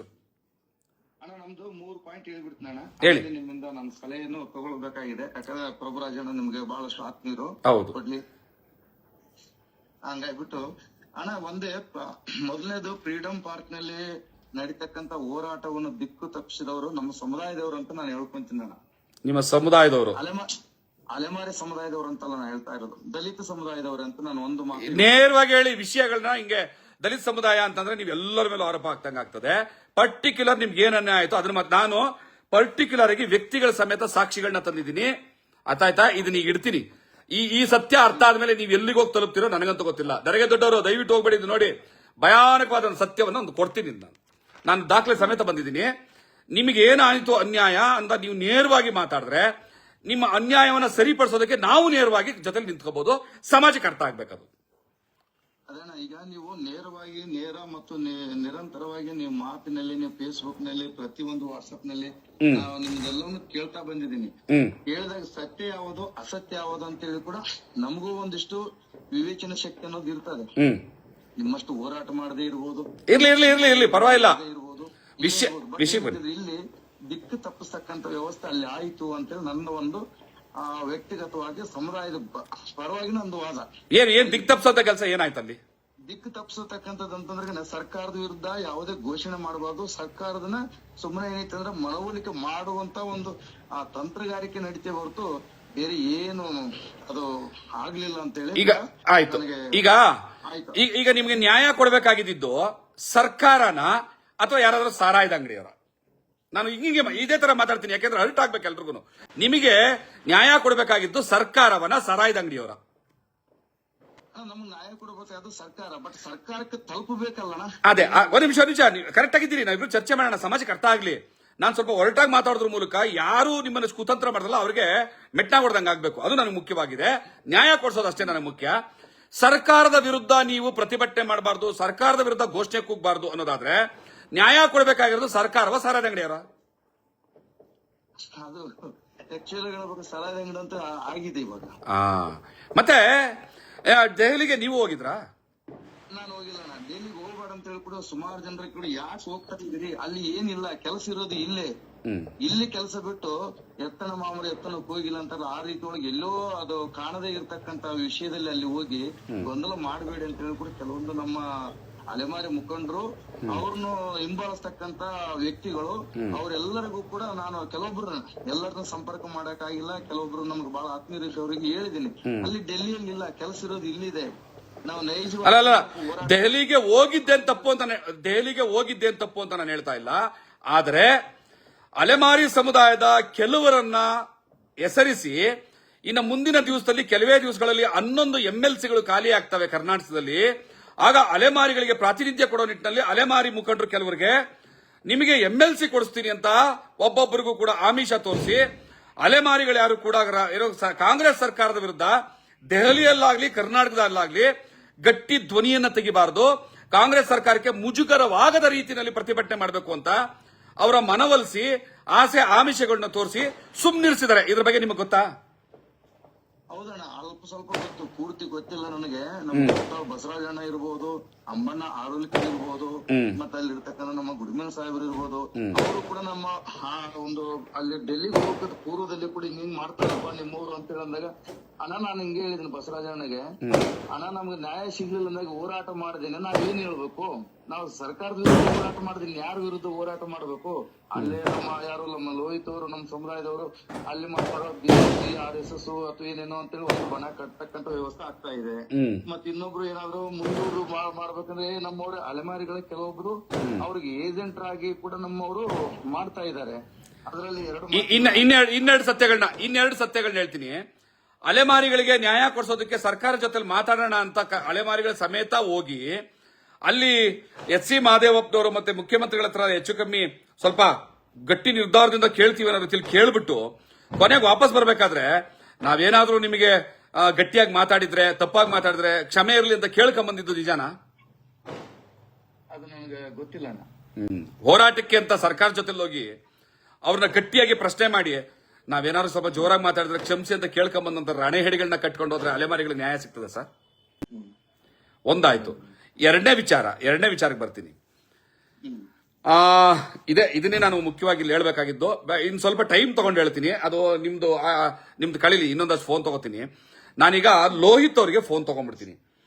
ಅವರು ಕೆಲವು ಭಯಾನಕವಾದ ಸತ್ಯಗಳು, ಯಾಕಂದ್ರೆ ದೆಹಲಿ ಹೋರಾಟ ನಡೆಯೋ ಸಂದರ್ಭದಲ್ಲಿ ಇವರುಗಳು ಕೂಡ ಲೀಡರ್ಶಿಪ್ ತಗೊಂಡಿದ್ದು. ನೀವುಗಳೆಲ್ಲ ಲೀಡರ್ಗಳಾಗಿ ಅಲೆಮಾರಿಗಳ ಸಮುದಾಯಕ್ಕೆ ಎಂತ ವಂಚನೆ ಮಾಡ್ತಾ ಇದ್ದೀರಾ ಅಂತ ಲೋಹಿತ್ ಅವ್ರನ್ನೂ ಕೇಳ್ತೀನಿ, ಪ್ರಭಾಕರ್ ಅವ್ರನ್ನೂ ಕೇಳ್ತೀನಿ. ಆಗ್ಬೋದಾ? ನಿಮ್ ಫೋನ್ ಕಟ್ ಮಾಡ್ಲಾ? ಹಲೋ ಸರ್, ಜೈ ಭೀಮ್. ಸ್ವಲ್ಪ ಜೋರಾಗಿ ಮಾತಾಡಿ ಸರ್, ಯಾಕಂದ್ರೆ ಇದೇನೋ ಸ್ಪೀಕರ್ ಸ್ವಲ್ಪ ಸಮಸ್ಯೆ ಇದೆ. ಜೋರಾಗಿ ಮಾತಾಡಿದ್ರೆ ಎಲ್ರಿಗೂ ಕೇಳಿಸುತ್ತೆ. ಹೌದು ಸರ್, ಹೌದು. ಓಕೆ ಸರ್, ನಾನು ಗುಲ್ಬರ್ಗದಿಂದ ಸಂತೋಷ್ ದೊಡ್ಡಮನಿ ಅಂತ ಮಾತಾಡ್ತೀನಿ ಸರ್. ಸರ್, ನೀವು ಮೊನ್ನೆ ಸ್ಟ್ರೈಕ್ ಮಾಡಿದಿರಲ್ಲ ಸರ್, ಅದು ಅವಾಗ ನೀವು ಒಂದು ಪಾದರಕ್ಷೆದಿಂದ ನಿಮ್ಮದು ಏನು ದಂಡಲ್ಸ್ಕೊಂಡಿರಲ್ಲ ಸರ್, ಅದು ತುಂಬಾ ನೋವಿದ ಸಂಗತಿ ಸರ್ ನಮ್ಗ. ಇರ್ಲಿ ಬಿಡಿ ಸರ್, ನೋವುಗಳು ಇದ್ದಿದ್ದೆ. ಈ ಸರ್ಕಾರ ಕೊಡೋ ನೋವು ಮುಂದೆ ಅದೇನು ಅಲ್ಲ ನಮ್ಗೆ. ನಮ್ಗೆ ಇನ್ನೊಂದ್ ಏನ್ ಗೊತ್ತಾ, ಅದು ನೀಲಿ ಚಾಲ್ ಹಾಕೊಂಡು ಅದರ ಮೇಲೆ ದಂಡಸ್ಕೊಂಡ್ರೆ ಅದು ಬಹಳ ನೋವಾಗಿದೆ ಸರ್ ನಮ್ಗೆ. ಏನಂತ ಬಿಡ, ನೀಲಿ ಏನ್ ಚಾಲ್ ಇತ್ತಲ್ಲ, ನಿಮ್ ವಿಡಿಯೋ ನೋಡಿದೆ ನಾನು. ಬನ್ನಿ ಮುಂದಕ್ಕೆ ಬನ್ನಿ ಸರ್, ತುಂಬಾ ಟೈಮ್ ವೇಸ್ಟ್ ಮಾಡ್ಬೇಡಿ, ಅದನ್ನೇ ವಿಷಯ ಹೇಳ್ತಾ ಹೋಗಿ ಮುಂದಕ್ಕೆ. ಅದ್ರ ಮೇಲೆ ನೀವು ಚಪ್ಪಲಿನ ದಂಡಸ್ಕೊಂಡಿರಿ, ಅದು ನೋವಾಗಿದೆ ಸರ್. ನಮ್ ನೀಲಿ ಶಾಲೆಗೆ ನೀವು ಚಪ್ಪಲಿ ಇದು ಮಾಡಿರಂತ ಅದು ನೋವಾಗಿದೆ ನಮ್ಗೆ ಬಾಳ. ಒಂದ್ ನಿಮಿಷ ಸೈಲೆಂಟ್ ಆಗಿರ್ತಾರ, ಒಂದ್ ನಿಮಿಷ ಮಾತಾಡ್ಲಾ? ಮಾತಾಡಿ ಸರ್, ಮಾತಾಡಿ. ನೀಲಿ ಶಾಲ್ ಹೊಡ್ಕೊಂಡ್ರು ಅಂತ ನೀವು ಬೇಜಾರಾಗ್ತಾ ಇದ್ದೀರಾ, ಮನುಷ್ಯರು ಹೊಡ್ಕೊಂಡಿದ್ದಕ್ಕೆ ಅಂತ ಬೇಜಾರಾಗ್ತಿಲ್ಲ ನಿಮ್ಗೆ? ಇಲ್ಲ ಸರ್, ಎರಡು ಬೇಜಾರ, ಎರಡು ನಿಮ್ಗೆ ಒಂದ್ ನಿಮಿಷ ಕೇಳಿಸ್ಕೊಳ್ಳಿ. ಅಲ್ಲ, ನೀವು ನೀಲಿ ಶಾಲ್ ಮೇಲೆ ಹೊಡ್ಕೊಂಡಿದ್ದಕ್ಕೆ ಬೇಜಾರಾಯ್ತು ಅಂತ ಹೇಳ್ತಾ ಇದ್ದೀರಿ. ಇದೇ ನಮ್ಮ ಸಮಸ್ಯೆ ಇರೋದೇನು ಅಂತಂದ್ರೆ, ನಾವೆಲ್ಲರೂ ಕೂಡ ದೇವರಿಗೋಸ್ಕರ ಬದುಕಬೇಕು, ಧರ್ಮಕ್ಕೋಸ್ಕರ ಬದುಕಬೇಕು, ಸಿಂಬಲ್ಗಳಿಗೋಸ್ಕರ ಬದುಕಬೇಕು, ಕಲ್ಲರ್ಗಳಿಗೋಸ್ಕರ ಬದುಕಬೇಕು ಅನ್ನೋಂತ ಮೆಂಟಾಲಿಟಿ ಇದೆಯಲ್ಲ, ದಯವಿಟ್ಟು ಮೊದಲು ಅದರಿಂದ ಆಚೆ ಬನ್ನಿ. ಅದು ನೀಲಿ ಆಗಿರ್ಲಿ, ಕೇಸರಿ ಆಗಿರ್ಲಿ, ಬಿಳಿ ಆಗಿರ್ಲಿ, ಹಸಿರಾಗಿರ್ಲಿ, ಮನುಷ್ಯನ ನಂತರ. ಈಗ ಅಪ್ಲೋಡ್ ಮಾಡಿದಾರಲ್ಲ ಆ ವಿಡಿಯೋ ಬಗ್ಗೆ ನಾನು ಇವಾಗ ನಿಮ್ ಪ್ರಶ್ನೆ ಎತ್ತಿದ್ದು. ನನಗೀಗ ಆ ಪ್ರಶ್ನೆ ಅಲ್ಲ, ನಮ್ಮ ಹಸುವಿನ ಪ್ರಶ್ನೆ, ಅಲೆಮಾರಿಗಳ ಬದುಕಿನ ಪ್ರಶ್ನೆ ಇದೆ ಇಲ್ಲಿ. ಆ ಪ್ರಶ್ನೆಗೆ ನಮ್ಗೆ ಉತ್ತರ ಬೇಕಲ್ಲ ಸರ್. ಅದು ಪ್ರಶ್ನೆಯೂ ಅಲ್ಲ, ಅದಕ್ಕೆ ಉತ್ತರವೂ ಇಲ್ಲ. ಇವ್ರಿಗೇನಾದ್ರೆ ನೀಲಿ ಶಾಲ್ ಕಟ್ಕೊಂಡು ಕೆರ್ದಲ್ಲಿ ಹೊಡ್ಕೊಂಡಿದ್ದೀರಾ, ಅದು ತಪ್ಪು ಅಂತ. ಮನುಷ್ಯ ಕೆರ್ದಲ್ಲಿ ಹೊಡ್ಕೊಳ್ಳೋ ಅಂತ ಕನಿಷ್ಠ ದರಿದ್ರ ಪರಿಸ್ಥಿತಿ ಬಂದಿದ್ದಾನಲ್ಲ, ಅದ್ರ ಬಗ್ಗೆ ನೋವಿಲ್ಲ. ನಾವು ನಮ್ಮ ಚಪ್ಪಲಿಯಲ್ಲಿ ಹೊಡ್ಕೊಳ್ಳುವಂತಹ ದರಿದ್ರ ಕೆಟ್ಟ ಪರಿಸ್ಥಿತಿಯನ್ನ ಈ ರಾಜ್ಯ ಸರ್ಕಾರ ತಂದಿರ್ತಲ್ಲ, ಅದ್ರ ಬಗ್ಗೆ ಇವ್ರಿಗೆ ನೋವಿಲ್ಲ. ನಾವು ನಮ್ಮ ಚಪ್ಪಲಿಗಳಲ್ಲಿ ಹೊಡ್ಕೊಳ್ಳುವಂತಹ ಒಂದು ಷಡ್ಯಂತ್ರವನ್ನ ರೂಪಿಸಿದ್ರಲ್ಲ ಸಮಾಜ ಕಲ್ಯಾಣ ಇಲಾಖೆ ಸಚಿವ, ಅದ್ರ ಬಗ್ಗೆ ಇವ್ರಿಗೆ ನೋವಿಲ್ಲ. ನಾವು ನಮ್ಮ ಕೆರದಲ್ಲಿ ನಾವು ಹೊಡ್ಕೊಳ್ಳೋ ಮಟ್ಟಕ್ಕೆ ನೀವೆಲ್ಲ ಸೂಳೆ ಮಕ್ಕಳು ಅಂತ ಬೈದ್ನಲ್ಲ, ಅವನು ಯಾವನೋ ಅಯೋಗ್ಯನ ನಮಗ ಪೊಲೀಸು, ಅವನ ಬಗ್ಗೆ ಇವ್ರಿಗೆ ನೋವಿಲ್ಲ. ನಾವು ನೀಲಿ ಶಾಲ್ ಹಾಕೊಂಡು ಹೊಡ್ಕೊಂಡ್ವಿ, ಆಯ್ತಪ್ಪ. ನೀಲಿ ಬಟ್ಟೆ ಶರ್ಟ್ ಹಾಕೊಂಡು ಹೊಡ್ಕೊಂಡಿದ್ವಿ, ನೀಲಿ ಟೋಪಿ ಇಟ್ಕೊಂಡಿರ್ತಿದ್ವಿ.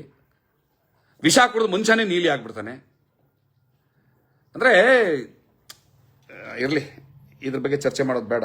ನಾನೀಗ ಅಲೆಮಾರಿ ಸಮುದಾಯದ ಮುಖಂಡರಾದಂತಹ ಇವರಿಗೆ ನಾನು ಭಾಸ್ಕರ್ ಪ್ರಸಾದ್ ಮಾತಾಡ್ತಾ ಇದ್ದೀನಿ. ಸರ್ ನಮಸ್ತೆ ಸರ್. ನಮಸ್ತೆ ಸರ್. ಲೈವ್ ಅಲ್ಲಿ ಇದ್ದೀರಾ ತಾವುನು? ನಾನು ಲೈವ್ ಅಲ್ಲಿ ನಿಮ್ಗೆ ಅವಾಲಿಂದ ಟ್ರೈ ಮಾಡಕ್ ಪ್ರಯತ್ನ ಪಟ್ಟೆ, ಈಗ ಸಿಕ್ತು, ಮಾತಾಡ್ತಾ ಇದ್ದೀನಿ. ಈಗ ಕಾರ್ಯಕ್ರಮ ಲೈವ್ ಅಲ್ಲಿ ಇದೆ, 100 ಜನ ನೋಡ್ತಾರೆ, ಬೆಳಗ್ಗೆ 1000 ಜನಕ್ಕೆ ತಲುಪುತ್ತೆ. ಆಮೇಲೆ ಇದು ಡೌನ್ಲೋಡ್ ಮಾಡ್ಕೊಂಡು ವಾಟ್ಸ್ಆಪ್ಗಳ ಮೂಲಕ ಲಕ್ಷಾಂತರ ಜನ ಹೋಗುತ್ತೆ. ನ್ಯಾಯ ಕೊಡಿಸಲಾರದೆ ಸ್ವಾರ್ಥಕ್ಕೆ ಈಡಾಗ್ತಾ ಇದ್ದೀರಿ, ಅಲೆಮಾರಿಗಳನ್ನ ಮಿಸ್ಯೂಸ್ ಮಾಡ್ಕೊಳ್ತಾ ಇದ್ದೀರಿ, ಯಾಕೆ? ಟೈಮ್ ಇಸ್ ಜಸ್ಟ್ ಇಂಪಾರ್ಟೆಂಟ್ ಅಂತ ಹೇಳಿ ಸಂದರ್ಭದಲ್ಲಿ ಹೌದು ಸರ್, ನಾವು ಏನು ಆಗಸ್ಟ್ 1, 2024 ಡಿಜೆ ಚಂದ್ರಚೂಡ್ 7 ಬೆಂಚ್ ಆದೇಶ ಕೊಡ್ತು ಒಳ ಮೀಸಲಾತಿ ವರ್ಗೀಕರಣ. ಸರ್ ಪ್ಲೀಸ್ ಇತಿಹಾಸ ಕಾರ್ಯಕ್ರಮ ನೋಡ್ತಿರೋರೆಲ್ರಿಗೂ ಗೊತ್ತಾಗಿದೆ. ಒಂದ್ ನಿಮಿಷ. ವಿವಿಧ ಸಂಘಟನೆಗಳು, ವಿವಿಧ ಸಮುದಾಯಗಳು ಎಲ್ಲ ಏನೇ ಮನಸ್ತಾಪ ಇದ್ರು ಸಹ ನಾವು ನಮ್ಮ ಸಮುದಾಯದ ಮುಂದಿನ ಭವಿಷ್ಯಕ್ಕೋಸ್ಕರ ನಾವೆಲ್ಲರೂ ಸಹ ಒಗ್ಗಟ್ಟಾಗಿ ನಮ್ಮ ಹಕ್ಕಿಗೋಸ್ಕರ ಪ್ರತಿಪಾದನೆ ಮಾಡಬೇಕಾಗಿದೆ. ಆ ನಿಟ್ಟಿನಲ್ಲಿ ಸರ್ಕಾರಕ್ಕೆ ಗಮನ ಸೆಳೆಯುವಂತ ವಿಚಾರವಾಗಿ ನಾವೆಲ್ಲರೂ ಒಂದಾಗೋಣ ಅಂತ ಹೇಳಿ ಎಲ್ಲರೂ ಸೇರಿ 49 ಸಮುದಾಯಗಳ ಒಂದು ವೇದಿಕೆ ಸೃಷ್ಟಿ ಮಾಡ್ಕೊಂಡು 49 ಸಮುದಾಯಗಳ ಸೂಕ್ಷ್ಮ ಅತಿ ಸೂಕ್ಷ್ಮ ಅಲೆಮಾರಿ ಹೋರಾಟ ಸಮಿತಿ ಅಂತ ಮಾಡ್ಕೊಂಡು ನಾವು ಆಗ್ಲಿ ವಕೀಲರು ವೀರೇಶ್ ಅವರಾಗಿರ್ಬೋದು, ನಮ್ಮ ಅಂದಿಜೋಗಿ ಸಮುದಾಯದ ವೆಂಕಟರಮಣಯ್ಯ ಆಗಿರ್ಬೋದು, ಆಮೇಲೆ ಡೊಂಬ್ರು ಸಮುದಾಯದವರು, ಎಲ್ಲರೂ ಆ ಸಮುದಾಯ ಎಲ್ಲ ಸಮುದಾಯದವರು ಸೇರ್ಕೊಂಡಿ ಸರ್. ಇದ್ರಲ್ಲಿ ನಾವು ಸಾಕಷ್ಟು ಕಾರ್ಯಾಗಾರಗಳು ಎಲ್ಲರೂ ಮಾಡಿ ಕಾನೂನಾತ್ಮಕವಾದಂತಹ ಮಾಹಿತಿ ತಗೊಂಡು ಒಂದು ಐತಿಹಾಸಿಕವಾಗಿ ಬೆಳಗಾವಿ ಅಧಿವೇಶನ ಕಳೆದ ಏನು ಚಳಿಗಾಲದ ಅಧಿವೇಶನ ಬೆಳಗಾವಿನಲ್ಲಿ ಒಂದು 4-5 ಜನ ಸೇರಿ ಯಾವ ದೊಡ್ಡ ಲೀಡರ್ ಇರಲಿಲ್ಲ. ಇಲ್ಲಿ ಪ್ರತ್ಯೇಕವಾಗಿ ಬರೀ ಕೇವಲ 49 ಅಲೆಮಾರಿ ಸಮುದಾಯಗಳ ನಾಯಕರು ಮಾತ್ರ ನಾವು ಹೋರಾಟ ಕಟ್ಕೊಂಡ್ವಿ ಸರ್. ಇಲ್ಲಿ ದಕ್ಲಿಗರ ಸಮುದಾಯದ ಶಾಂತರಾಜು, ಹನುಮಂತು, ಸಿಂಧೋಳ್ ಸಮುದಾಯದ ಸೂಕ್ಷ್ಮ ಅತಿ ಸೂಕ್ಷ್ಮ ಸಣ್ಣ ಸಮುದಾಯದವರೆಲ್ಲ ಜಾಯ್ನ್ ಆದ್ವಿ. ಅಲ್ಲಿ ಚಲವಾದಿ ನಾರಾಯಣ ಸ್ವಾಮಿ ವಿರೋಧ ಪಕ್ಷದವರು ಅವರು ಬಂದ್ರು, ಆಮೇಲೆ ಆರ್ ಅಶೋಕ್ ಅವರು ಬಂದ್ರು, ಸಿ ಟಿ ರವಿ ಅವರು ಬಂದ್ರು, ಒಂದು 14-15 ಜನ ವಿರೋಧ ಪಕ್ಷದ MLA ಬಂದ್ರು. ಅಲ್ಲಿ ಆ ಪಕ್ಷ ಈ ಪಕ್ಷ ಇರ್ಲಿಲ್ಲ ಸರ್, ಎಲ್ಲ ಅಣ್ತಂದಿರ ತರ ಇದ್ವಿ. ಆಮೇಲೆ ಸರ್ಕಾರದಿಂದ ಯಾರು ಬಂದಿರ್ಲಿಲ್ಲ. ನಮ್ಮ ಏನ್ ಅಲೆಮಾರಿ ನಿಗಮ ಅಂತ ಆಗಿತ್ತು, ಆ MD ಮಲ್ಲಿಕಾರ್ಜುನ್ ಅಂತ ಹೇಳಿ ಪಾಪ ಅವರು ಬಂದ್ರು. ಅವರು ಯಾರು ಸರ್ಕಾರದ ಪ್ರತಿನಿಧಿಯಾಗಿ ನಾನೇ ಅದನ್ನ ನಿಮ್ಮ ಮನವಿನ ಸ್ವೀಕರಿಸಿ ಸರ್ಕಾರಕ್ಕೆ ಸಲ್ಲಿಸ್ತೀನಿ, ಯಾರನ್ನು ಸಚಿವರು ಸರ್ಕಾರದಲ್ಲಿ ನಿಮ್ ಪರವಾಗಿ ಬರ್ತಾ ಇಲ್ಲ ಅಂತ ಹೇಳಿದಾಗ ನಾವು ಅವ್ರನ್ನ ಗೇರವಾಗ್ತೀವಿ. ಯಾವುದೇ ಕಾರಣಕ್ಕೂ 4-5 ನಮ್ ಪ್ರಾಣ ಹೋದ ತರ ನಾವು ವಿಧಾನಸಭಾ ಮುತ್ತಿಗೆ ಹಾಕ್ತಿವಿ, ನಾವು ಹೊರಡ್ತೀವಿ ಅಂತ ಹೇಳಿ. ಆಮೇಲೆ ಇಂಟೆಲಿಜೆನ್ಸ್ ಎಲ್ಲ ರಿಪೋರ್ಟ್ ಹೋಗಿ ಅವರು RB ತಿಮ್ಮಾಪುರ್ ಅವರು 4 ಗಂಟೆಗೆ ಸಂಜೆ ಬಂದ್ರು ಸರ್. ಬಂದ್ಬಿಟ್ಟು ನಮ್ಮ ಮನವಿ ಸ್ವೀಕಾರ ಮಾಡಿ, ನೀವು ಕೇಳೋದ್ರಲ್ಲಿ ತಪ್ಪಿಲ್ಲ, 3% ಕೇಳಿದ್ವಿ ಸರ್ ನಾವು. ಅವಾಗ ನಮ್ಮ ಹಿಂದುಳಿದವರಿಕೆನ ಪರಿಗಣಿಸಿ ದಯವಿಟ್ಟು ನೀವು ನಮ್ಮ ಜನಸಂಖ್ಯೆನ ಪರಿಗಣಿಸ್ಬಿಡಿ, ನಮ್ಮ ಅಗೋಚರ ಸಮುದಾಯ, ನಾವು ಕಾಡು ಇಲ್ಲ ನಾಡು ಇಲ್ಲ ಸಂಚಾರ ಮಾಡ್ಕೊಂಡು ತಿರುಗ್ತಿರೋ ಅಂತ ಅಗೋಚರ ಸಮುದಾಯಗಳು ನಾವು ಇದುವರೆಗೂ ಮೀಸಲಾತಿನೇ ಕಲ್ಪಿಸಲೇ ಇವತ್ತು ಗುಡಿಸ್ಲು ಗುಡಾರದಲ್ಲಿ ಪಕ್ಷಿ ಪ್ರಾಣಿಗಳಿಂದ ಅತ್ಯಂತ ಹೀನಾಯವಾಗಿ ಬದುಕ್ತಾ ಇದೀವಿ. ಆ ದೃಷ್ಟಿಯಿಂದ ನಮ್ಗೆ ಆದ್ಯತೆ ಮೇರೆಗೆ 3% ಕೊಡಬೇಕು ಅಂತ ಹೇಳಿ ಕೇಳ್ಕೊಂಡ್ವಿ. ಅದು ಒಂದು ಪ್ರಜಾಪ್ರಭುತ್ವದಲ್ಲಿ ಹೋರಾಟ ಮತ್ತೆ ಬೇಡಿಕೆ ಮಾಡೋದು ಒಂದು ಸಹಜವಾದಂತ ಪ್ರಕ್ರಿಯೆ. ತದನಂತರ ನಾವು ಆಯೋಗ ರಚನೆ ಆಯ್ತು, ನಿವೃತ್ತ ನ್ಯಾಯಮೂರ್ತಿ ನಾಗಮೋಹನ್ ದಾಸ್ ಆಯೋಗ. ಅವರಿಗೂ ಸಹ ಗಮನ ಸೆಳೆಯುವಂತ ರೀತಿನಲ್ಲಿ ಸಾಕಷ್ಟು ಇಂಟೆಲೆಕ್ಚುಯಲ್ಸ್ ಅವ್ರದೆಲ್ಲ ಮಾಹಿತಿ ತಗೊಂಡು ಪ್ರಭಾಕರ್ ಸರ್ ಅವಾಗ ನಾವೇ ಕರ್ಕೊಂಡ್ಬಂದು ಒಂದಿಷ್ಟು ಸಮುದಾಯಕ್ಕೆ ನೀವು ಒಂದಿಷ್ಟು ಮಾಹಿತಿಗಳು ಕೊಡಿ ಅಂತಂದಾಗ ಅವರು ವಿವಿಧ ಏನ್ ಆಯೋಗದ ವರದಿ ಎಲ್ಲ ತಯಾರು ಮಾಡಿ ಆಯೋಗಕ್ಕೆ ಸಲ್ಲಿಸಿದ್ವಿ, ಒಟ್ಟಿಗೆ ಸಲ್ಲಿಸಿದ್ವಿ. ಸಲ್ಲಿಸಾದ್ಮೇಲೆ ಗಾಂಧಿ ಭವನದಲ್ಲಿ ಆಗಸ್ಟ್ 5ನೇ ತಾರೀಕು ಮತ್ತೆ ಆಂಜನೇಯ ಅವ್ರನ್ನ ಕರೆದ್ವಿ. ಯಾಕಂದ್ರೆ ಸರ್ಕಾರದ ಜೊತೆ ಚೆನ್ನಾಗಿದ್ದಾರೆ, ಮುಖ್ಯಮಂತ್ರಿ ಚೆನ್ನಾಗಿದ್ದಾರೆ, ನಮಗೆ ಇನ್ನೇನ್ ಆಯೋಗದ ವರದಿ ಸಲ್ಲಿಕೆ ಆಗೋ ಹಂತದಲ್ಲಿದೆ ಸರ್ಕಾರಕ್ಕೆ. ಈ ಸಂದರ್ಭದಲ್ಲಿ ನಮಗೆ ಪ್ರತ್ಯೇಕವಾಗಿ ನಮ್ಮನ್ನ ಗುರ್ಸಿ ಕೊಡಬೇಕು. ಅಲ್ಲಿರೋ ಅಲೆಮಾರಿಗಳಲ್ಲೂ ಇರುವಂತ ಬಲಾಢ್ಯ ಸಮುದಾಯಗಳು ನಮಗೆ ಮತ್ತೆ ನಮ್ ಜೊತೆ ಜೋಡಿಸಿದ್ರೆ ಮತ್ತೆ ಅಲ್ಲಿ ತಾರತಮ್ಯ ಭೇದ ಭಾವ ಆಗಿ ಆಲ್ರೆಡಿ ನಿಗಮದಲ್ಲಿ ನಮಗೆ ತುಂಬಾ ವ್ಯತ್ಯಾಸಗಳಾಗ್ತಾ ಇದೆ. ನಮ್ಮ ಸಮುದಾಯಕ್ಕೆ ಏನು ಸಲ್ಬೇಕಾದ್ರೆ ಸಲ್ತಾ ಇಲ್ಲ ಅನ್ನೋ ದೃಷ್ಟಿಯಿಂದ ನಾವು ಅಲ್ಲಿ 49 ಸಮುದಾಯಗಳು ಅಲ್ಲಿ ಒಂದು ಗಾಂಧಿ ಭವನದಲ್ಲಿ ಕಾರ್ಯಕ್ರಮ ಮಾಡಿದ್ವಿ. ಅಲ್ಲಿ ನಾನು ಭಾಷಣ ಮಾಡ್ತಿದ್ದ ಸಂದರ್ಭದಲ್ಲಿ ನಮ್ಮ ನಿಗಮದ ಅಧ್ಯಕ್ಷ ಪಲ್ಲವಿ ಅಂತ ಬಂದು ನಮ್ ಇದೇ 49 ಸಮುದಾಯಗಳು ನಿಮ್ಗೆ ಯಾರು ಮಾಡೋದಕ್ಕೆ ಹೇಳಿದ್ 40 ಸೂಕ್ಷ್ಮ ಅತಿ ಸೂಕ್ಷ್ಮ ನಮ್ಮನ್ನು ಕೊರ್ಚಾಕೊರ್ಮ ಸಮುದಾಯನ ಪ್ರತ್ಯೇಕ ಮಾಡ್ತೀವಿ ಹಂಗೆ ಹಿಂಗೆ ಅಂತ ವಿವಿಧ ಬೇರೆ ಬೇರೆ ಅಸಂಬದ್ಧವಾದಂತ ನಮ್ಮ ಖಾಸಗಿ ಕಾರ್ಯಕ್ರಮಕ್ಕೆ ಬಂದು ಗಲಾಟೆ ಮಾಡಿ ನಮ್ಮ ಮೇಲೆ ಒಟ್ಟು 7 ಜನದ ಮೇಲೆ ಕೇಸ್ ಹಾಕೋದು. ನಾನದಲ್ಲಿ A1, Veeresh A2, Shivakumar A3, ಇದೇ ತರ ಒಟ್ಟು 7 ಸಮುದಾಯ ಇನ್ಕ್ಲೂಡಿಂಗ್ ನಮ್ಮ ಪ್ರತಿಗಳು ಸಹ ಶಾಂತರಾಜು ಅವರಿಗೂ ಸಹ ಹಾಕಿದ್ದಾರೆ ಕೇಸು. 7 ಜನ ನಾವು ಅಬ್ಸ್ಕಾಂಡ್ ಆಗಿ ಬೇಲ್ ತಗೊಂಡು ಈ ತರ ಪರಿಸ್ಥಿತಿ ನಮ್ಮನ್ನು ಅರೆಸ್ಟ್ ಮಾಡ್ಲೇಬೇಕು ಅಂತ ಹೇಳಿ ಸರ್ಕಾರಕ್ಕೆ ಭಾರಿ ಹೆಚ್ಚಿನ ರೀತಿ ಒತ್ತಡ ಏರಿ ಸಾಕಷ್ಟು ನಮಗೆ ತೊಂದರೆ ಕೊಡೋ ಅಂತದಾಯ್ತು. ಅದನ್ನು ಸಹ ಮೀರಿ ನಾವು ಮುಂದಿನ ಹೋರಾಟ ಏನು ಸರ್ಕಾರ ಮಾಡಿದಂತದ್ದು ಏನು ಆದೇಶ ಮಾಡ್ತು, ಅವಾಗ ನಮಗೆ ದಿಗ್ಭ್ರಮೆ ಆಯ್ತು, ಆತಂಕ ಆಯ್ತು. ಮರಣ ಶಾಸನ ಈ ಸರ್ಕಾರ, ಸಿದ್ದರಾಮಯ್ಯ ಸರ್ಕಾರ ನಮಗೆ ಅಲೆಮಾರಿಗಳ ಮೇಲೆ ಏರ್ತು. ಯಾಕಂದ್ರೆ ಎ ಗುಂಪಲ್ಲಿ ಕೊಟ್ಟಂತ ಶಿಫಾರಸು ನಮ್ಮ ಏನು ನಾಗಮೋಹನ್ ಸಾಹೇಬರು ಇದು ವರದಿನಲ್ಲಿ 59 ಸಮುದಾಯಗಳಿಗೆ 1% ಅಂತ ಅನ್ನೋದು, ಏಕಾಏಕಿ ಡಿ ಗುಂಪು ಸ್ವಲ್ಪ ಅತಿ ಹಿಂದುಳಿದ ವರ್ಗ ಸಮುದಾಯಗಳು 59, ಸ್ವಲ್ಪ ಸುಧಾರಣೆ ಆದಂತ ಸಮುದಾಯಗಳು ಕೊರ್ಚಾಕೊರ್ಮ, ಲಂಬಾಣಿ, ಬೋವಿ ಅಂತ ಏನು ಅವರೇ ಉಲ್ಲೇಖ ಮಾಡಿದಂತ ವರದಿನಲ್ಲಿ ತಗೊಂಡೋಗಿ ಡಿ ಗುಂಪು ಜೊತೆ ಸೇರಿಸಿ ನಮ್ಮನ್ನ ಪ್ರತ್ಯೇಕವಾಗಿ ಸಿ ಗುಂಪು ಜೊತೆ ಮಾಡೋ ಮೂಲಕ ನಮ್ಮನ್ನ ಇಡೀ ನಮ್ಮ ಅಲೆಮಾರಿ ಸಮುದಾಯಗಳಿಗೆ ಅನ್ಯಾಯ ಮಾಡಿದಂತ ಸಿದ್ದರಾಮಯ್ಯ ಅವರ ಸರ್ಕಾರ. ನಾವಂತೂ ಅನ್ಕೊಂಡಿರ್ಲಿಲ್ಲ, ಯಾವುದೇ ಪಕ್ಷ ಆಗಿರ್ಬೋದು, ಏನೇ ಆಗಿರ್ಬೋದು, ಸಿದ್ದರಾಮಯ್ಯ ನಮಗೆ ನ್ಯಾಯ ಕೊಡ್ತಾರೆ ಅಂತಾನೆ ನಮಗೆ ಭಾರಿ ದೊಡ್ಡ ಅಚಲವಾದಂತ ನಂಬಿಕೆ ಇತ್ತು. ಅದನ್ನ ಹುಸಿ ಮಾಡಿದ್ರು. ತದನಂತರ ನಾವು ಇಲ್ಲಿ ಏನು ಫ್ರೀಡಂ ಪಾರ್ಕ್ ಅಲ್ಲಿ ಅಂಬಣ್ಣವರು, ಕೌತಾಳ್ ಅವರು ಅವರೆಲ್ಲ ಮೀಟಿಂಗ್ ಇದು ಪ್ರತಿಭಟನೆ ಮಾಡ್ಕೊಂಡು ಬಂದಿದ್ರು ಒಂದು ವಾರದ ಮುಂಚೆ. ಅದಕ್ಕಿಂತ ಮುಂಚೆನೆ ಆಯೋಗ, ಅದಕ್ಕಿಂತ ಮುಂಚೆ ಬಿಜೆಪಿ ಸರ್ಕಾರದವರೆಗೂ ಒಳ ಮೀಸಲಾತಿ ಹೋರಾಟದ ನಾವು ಕೈ ಜೋಡಿಸಿದ್ವಿ. ಕೊರ್ಚಾಕೊರ್ಮ, ಲಂಬಾಣಿ ಬಹು ಅದು ಅವರು ವಿರುದ್ಧ ಇದ್ರು. ನಾವು ಇಲ್ಲಿ ಒಳ ಮೀಸಲಾತಿ ಜಾರಿಗೆ ಆಗ್ಲಿ ಅಂತ ಹೇಳಿ ನಾವು ಕೈ ಜೋಡಿಸಿದ್ವಿ ಅಲೆಮಾರಿ ಸಮುದಾಯಗಳು.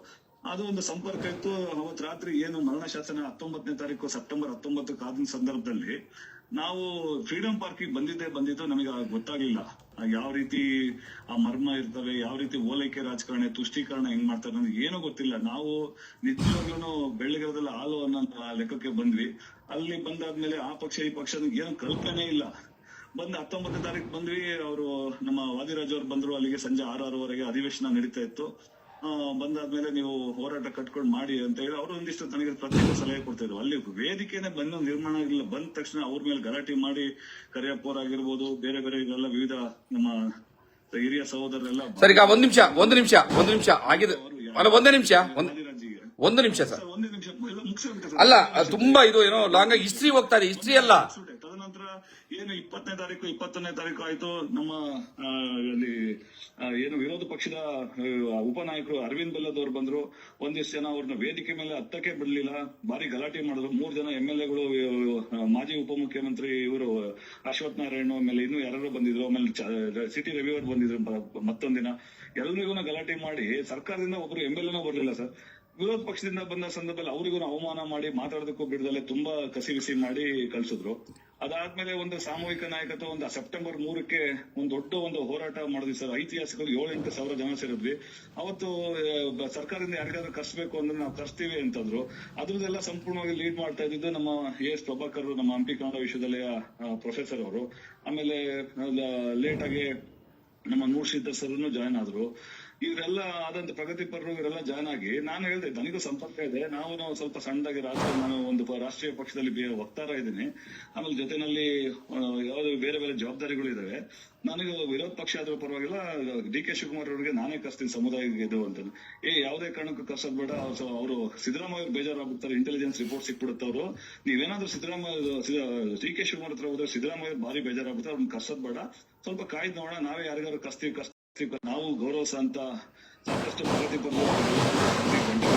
ಮಾಡಿಸಿ ನಮ್ಮ ನೋವನ್ನ ಅಟ್ಲೀಸ್ಟ್ ಒಂದು ಸ್ವೀಕಾರ ಮಾಡೋದಕ್ಕೆ ಯಾರು ಬರ್ಲಿಲ್ಲ ಮನವಿ ಅಂತೇಳಿ ತುಂಬಾ ದಿಗ್ಭ್ರಮೆ ಆಗಿ ಹೊರಗಡೆ ಎಲ್ಲ ಸಾಕಷ್ಟು ನೋವಲ್ಲೇ ಹೋದ್ರು. ಸಾಕಷ್ಟು ಪ್ರಶ್ನೆ ಮಾಡಿ ನಮಗೆ ಅವಮಾನ ಮಾಡಿದ್ರು.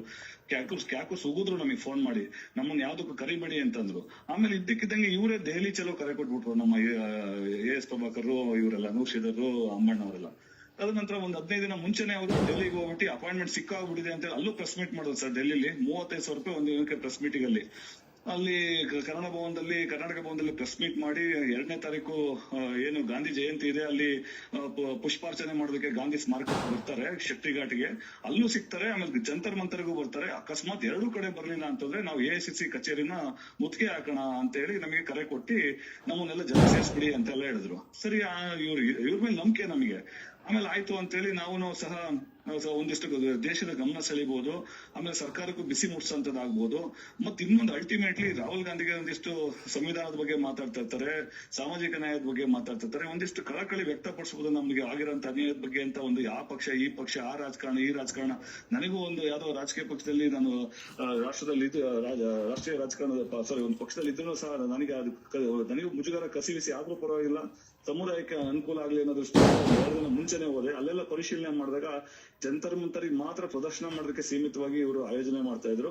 ತದನಂತರ ನಾನು ಒಂದಿಷ್ಟು ನಂದೇ ಒಂದು ಸಂಪರ್ಕ ಉಪಯೋಗಿಸ್ಕೊಂಡೆ ಅಲ್ಲಿ ಎಐಸಿಸಿ ಕಚೇರಿ ಹತ್ರ ನಾನು ಪರ್ಮಿಷನ್ ಎಲ್ಲ ತಗೊಂಡು ಸಮುದಾಯದ ಒಂದು 450-500 ಜನ ಸೇರಿದ್ವಿ ಸರ್. ಸೇರಿದ್ಬಿಟ್ಟು ಅಲ್ಲಿ ಹೋಗಿ ಪ್ರತ್ಯೇಕವಾಗಿ ಇಂದು ದಿನ ಸಭೆ ಮಾಡ್ತಿದ್ವಿ. ಯಾವುದೇ ಕಾರಣಕ್ಕೂ ಧಿಕ್ಕಾರಕ್ಕೆ ಹೋಗಂಗಿಲ್ಲ, ಯಾವುದೇ ಕಾರಣಕ್ಕೂ ಎಐಸಿಸಿ ಕಚೇರಿ ಹತ್ರ ಹೋಗಂಗಿಲ್ಲ, ಪರ್ಮಿಷನ್ ಬೇಡ ನಮಗೆ. ನಾವು ಗೆರಿಲ್ಲಾ ಮಾದರಿ ತರ 10 ಜನ ಒಂದು ಗುಂಪು ಮಾಡ್ಕೊಂಡು ಒಂದ್ 3.5 ಕಿಲೋಮೀಟರ್ ಇದೆ ಜಂತರ್ ಮಂತರ್ ಇಂದ ಎಐಸಿಸಿ ಕಚೇರಿ, ಹಳೆ ಅಕ್ಬರ್ ರೋಡ್. ಆ ಕಡೆ 10 ಜನ, ಈ ಕಡೆ 10 ಜನ ಕದ್ದಿ ಮುಚ್ಚಿ ಹೋಗಿ ಅಲ್ಲಿ ಏಕಾಏಕಿ ಹೋಗಿ ಕಚೇರಿಗೆ ಮುತ್ತಿಗೆ ಹಾಕ್ಬಿಡೋಣ ನಾವು, ಇಲ್ಲ ಪೊಲೀಸರಿಗೆ ಗೊತ್ತಾಗ್ಬಿಟ್ಟು ಬ್ಯಾರಿಕೇಡ್ ಆಗಿ ತಡೆದು ಬಿಡ್ತಾರೆ, ನೀವು ಮಾಡ್ಬಿಡಿ ಲೋಹಿತ್ ಹಂಗೆ ಹಿಂಗೆ ಅಂತಂದ್ರು. ಇಲ್ಲ ನೀವ್ ಮಾಡ್ತಿರೋದು ತಪ್ಪಿದೆ, ಒಂದ್ಸಲ ಆಲ್ರೆಡಿ ನಾವು ಮೆಟ್ನಲ್ಲಿ ಓಡಿಸ್ಕೊಳ್ಳೋ ಪರಿಸ್ಥಿತಿ ಆಗಿದೆ ಜನಗಳ ಹತ್ರ, ದಯಮಾಡಿ ಈ ತರ ನಾವೊಂದು ಅಕಸ್ಮಾತ್ ಬರ್ಲಿಲ್ಲ. ಇವಾಗ ಆಲ್ರೆಡಿ ಅವತ್ತು ಸಂಜೆನೆ ಗೊತ್ತಾಯ್ತು ರಾಹುಲ್ ಗಾಂಧಿ ವಿದೇಶಕ್ಕೆ ಹೋಗೋದು. ಇವತ್ತು ಏನಾಗ್ಲಿ ನಮ್ಮ ಭಾರತೀಯ ಸಂವಿಧಾನದಲ್ಲಿ ಇದರಲ್ಲಿ ಒಂದು ವಿರೋಧ ಪಕ್ಷದ ದೇಶದ ನಾಯಕರು ಅಂತಂದ್ರೆ ಮುಂಚೆನೆ ಎಲ್ಲ ಪ್ರೋಟೋಕಾಲ್. ಸರ್ ಈಗ ಪ್ರೊಸೀಜರ್ ಬಿಟ್ಬಿಡ ಸರ್, ತುಂಬಾ ಎಲ್ಲ ಒಂದ್ ನಿಮಿಷ ಕೆಸಿ ವೇಣುಗೋಪಾಲ್ ಸರ್, ಒಂದ್ ನಿಮಿಷ. ಎಲ್ಲರಿಗೂ ಭೇಟಿ ಮಾಡಿದ್ವಿ, ಕೆ ರಾಜು ಅಂತ ಹೇಳಿ ಹತ್ರ ಎಲ್ಲ ಭೇಟಿ ಮಾಡ್ಕೊಂಡಿದೀವಿ ಅಂತ ಹೇಳಿ ನಮಗೆ ದಿಕ್ ತಪ್ಪಿಸಿ ಪ್ರೆಸ್ ಮೀಟ್ ಎಲ್ಲ ಸರ್. ಈಗ ಲೋಹಿತ್ ಅವರೇ ಒಂದ್ ನಿಮಿಷ ಪ್ಲೀಸ್, ಒಂದು ನಿಮಿಷ ಜನಗಳು ಅಲ್ಲ, ಒಂದು ನಿಮಿಷ. ಟಾಯ್ಲೆಟ್ ಇಲ್ಲಿ ಅಲ್ಲಿ 2.5-3 ದಿನ ಎಲ್ಲ ನಾವು ಕಷ್ಟ ಪಟ್ಕೊಂಡು ಟ್ರೈನ್ ಟಿಕೆಟ್ ವಿ ಸೋಮಣ್ಣ ಅವರೆಲ್ಲ ಸಂಪರ್ಕ ಮಾಡ್ಕೊಂಡು ಟಿಕೆಟ್ ಎಲ್ಲ ಬುಕ್ ಮಾಡಿ ಬೋಗಿ ಎಲ್ಲ ಜೋಡಿಸಿ ಬಂದಿದೀವಿ ಸರ್.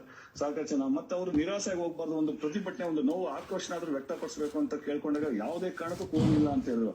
ಆಮೇಲೆ ನನಗೆ ಹೇಳಿದೆ ಪ್ರಭಾಕರ್ ಸರ್ ಮತ್ತೆ ಬಾಲಗುರುಮೂರ್ತಿ ಅವರೇ, ಸರ್ ನೀವು ಏನಾದ್ರೂ ನಿಮಗೆ ಗವರ್ಮೆಂಟ್ ಅಫಿಷಿಯಲ್ಸ್ ಇದೀರಾ, ನಿಮ್ಗೆ ಏನಾದ್ರು ಕಸಿವಿ, ನಾವು ಹೋರಾಟಗಾರರು ದಿನನಿತ್ಯ ನಾವು ಬೀದಿಲಿ ಹೋರಾಟ ಮಾಡೋಂಥವ್ರು, ನಿಮ್ಗೆ ಕಸಿವಿಸಿ ಆದ್ರೆ ನಿಮ್ಗೆ ಬಿಟ್ಬಿಡಿ, ನಾವು ಬೇಕಾದ್ರೆ ಹೋರಾಟ ಮಾಡ್ತೀವಿ, ಹಿಂದೆ ಇರ್ಬೇಕಾರೆ ಹೋರಾಟಗಾರರಿಗೆ ಬಿಟ್ಬಿಡಿ ನಮ್ಗೆ ಹಂಗೆ ಹಿಂಗೆ ಅಂತ ಕೇಳಿದ್ರೆ ಇಲ್ಲ ಹಂಗೆ ಹಿಂಗೆ ಅಂತ ನನ್ನ ವಿರುದ್ಧನೇ ಒಂದಿಷ್ಟು ನಾಕಾರ ನಮ್ಮ ಸಮುದಾಯದ ವಿರುದ್ಧ ನನ್ನ ವಿರುದ್ಧ ಎತ್ಕಟ್ಟಿ ಅವ್ರಿಗೆ ಒಂದ್ ರೀತಿ ಓಲೈಕೆ ರಾಜಕಾರಣ ಮಾಡೋದಕ್ಕೆ ಪ್ರಯತ್ನ ಆಯ್ತು. ಆದ್ರೂ ನಾವು ಅದನ್ನೆಲ್ಲ ಮೀರಿ ನಮ್ದೇ ಆದಂತ ಒಂದು ನಮ್ಮ ಶಕ್ತಿ ಅನುಸಾರವಾಗಿ ಒಂದಿಷ್ಟು ಅಲ್ಲಿ ಒಂದು ಘೋಷಣೆ, ಒಂದು ಸರ್ಕಾರ ಒಂದು ಆಕ್ರೋಶ ವ್ಯಕ್ತಪಡಿಸಿದ್ವಿ, ಧಿಕ್ಕಾರ ಕೂಗಿದ್ವಿ ಅಷ್ಟೇ ನೋಡಿ ಸರ್. ಅಷ್ಟಕ್ಕೇನೆ ಧಿಕ್ಕಾರ ಕೂಗ್ತಾ ಲೋಹಿತ್ ಅಂತೇಳಿ ಏನ್ ನನಗೆ ಕೆನ್ನೆಗೆ ತಟ್ಟಿ ಹೇಳ್ತಾರೆ, ಲೋಹಿತ್ ಧಿಕ್ಕಾರ ಕೂಗೂಡ ಅಂತೇಳಿ. ಯಾಕೆ ಅಂತಾನು ಹೇಳ್ತಾ ಇಲ್ಲ. ಅದಾದ್ಮೇಲೆ ಸಂಜೆ ಏಕಾಏಕಿ ಅವರೆಲ್ಲ ಒಂದು ವಿಂಗ್ ಮಾಡ್ಕೊಂಡು ಒಂದು ಪ್ರತ್ಯೇಕ ನಮ್ಮನ್ ಬಿಟ್ಟು ಅವ್ರನ್ನ ಕಿಡಿಗೇಡಿಗಳು, ಅವರು ಧಿಕ್ಕಾರ ಕೂಗ್ದವರು, ಅವ್ರನ್ನೆಲ್ಲ ನಾವು ಬಿಟ್ಟು ನಾವು ಮುಂದಿನ ದಿನಗಳ ಚಟುವಟಿಕೆಗಳು ಮಾಡೋಣ ಅಂತೇಳಿ ನಮ್ಮನ್ನ ಅಷ್ಟಕ್ಕೇನೆ ನಮ್ಮನ್ನ ಏನು ಹೋರಾಟ ನಾವು ಪ್ರಾರಂಭ ಮಾಡಿದ್ವಿ ಇತ್ತೀಚೆಗೆ ಒಂದೂವರೆ ತಿಂಗಳಿಂದ ನಮ್ಮ ಹೋರಾಟಕ್ಕೆ ಬಂದು ನಮ್ಮನ್ನೇ ಕಂದಕ ಸೃಷ್ಟಿ ಮಾಡಿ, ಭಿನ್ನಾಭಿಪ್ರಾಯಗಳನ್ನ ಸೃಷ್ಟಿ ಮಾಡಿ ನಮ್ಮ ಏನು ಭಾರಿ ಕಷ್ಟಪಟ್ಟು ಅಲೆಮಾರಿಗಳು ಒಂದು ಸಂಘಟನೆ ಮಾಡ್ಕೊಂಡು ಈ ಹೋರಾಟ ಕಟ್ಕೊಂಡಿದ್ವಿ. ನಮ್ಮಲ್ಲಿ ವಿಷ ಬೀಜ ಬಿತ್ತಿ ನಮ್ಮ ಇಡೀ ಸಮುದಾಯಕ್ಕೆ ಒಂದು ಮಾರಕ ಒಂದು ರೀತಿಯಲ್ಲಿ ತುಂಬಾ ಅನ್ಯಾಯ ಮಾಡಿದ್ರೆ, ಅಮಾನವೀಯವಾಗಿ ನಡ್ಕೊಂಡಿದ್ದಾರೆ. ಈಗ ಅವರು ಪ್ರತ್ಯೇಕವಾಗಿ ಅವ್ರದೇ ಆದಂತ ಒಂದಿಷ್ಟು ಚಟುವಟಿಕೆಗಳು ಮಾಡ್ತಾರೆ. ಇದು ಯಾವ ರೀತಿ ಒಂದ್ ನಿಮಿಷ ತಡಿತೀರಾ?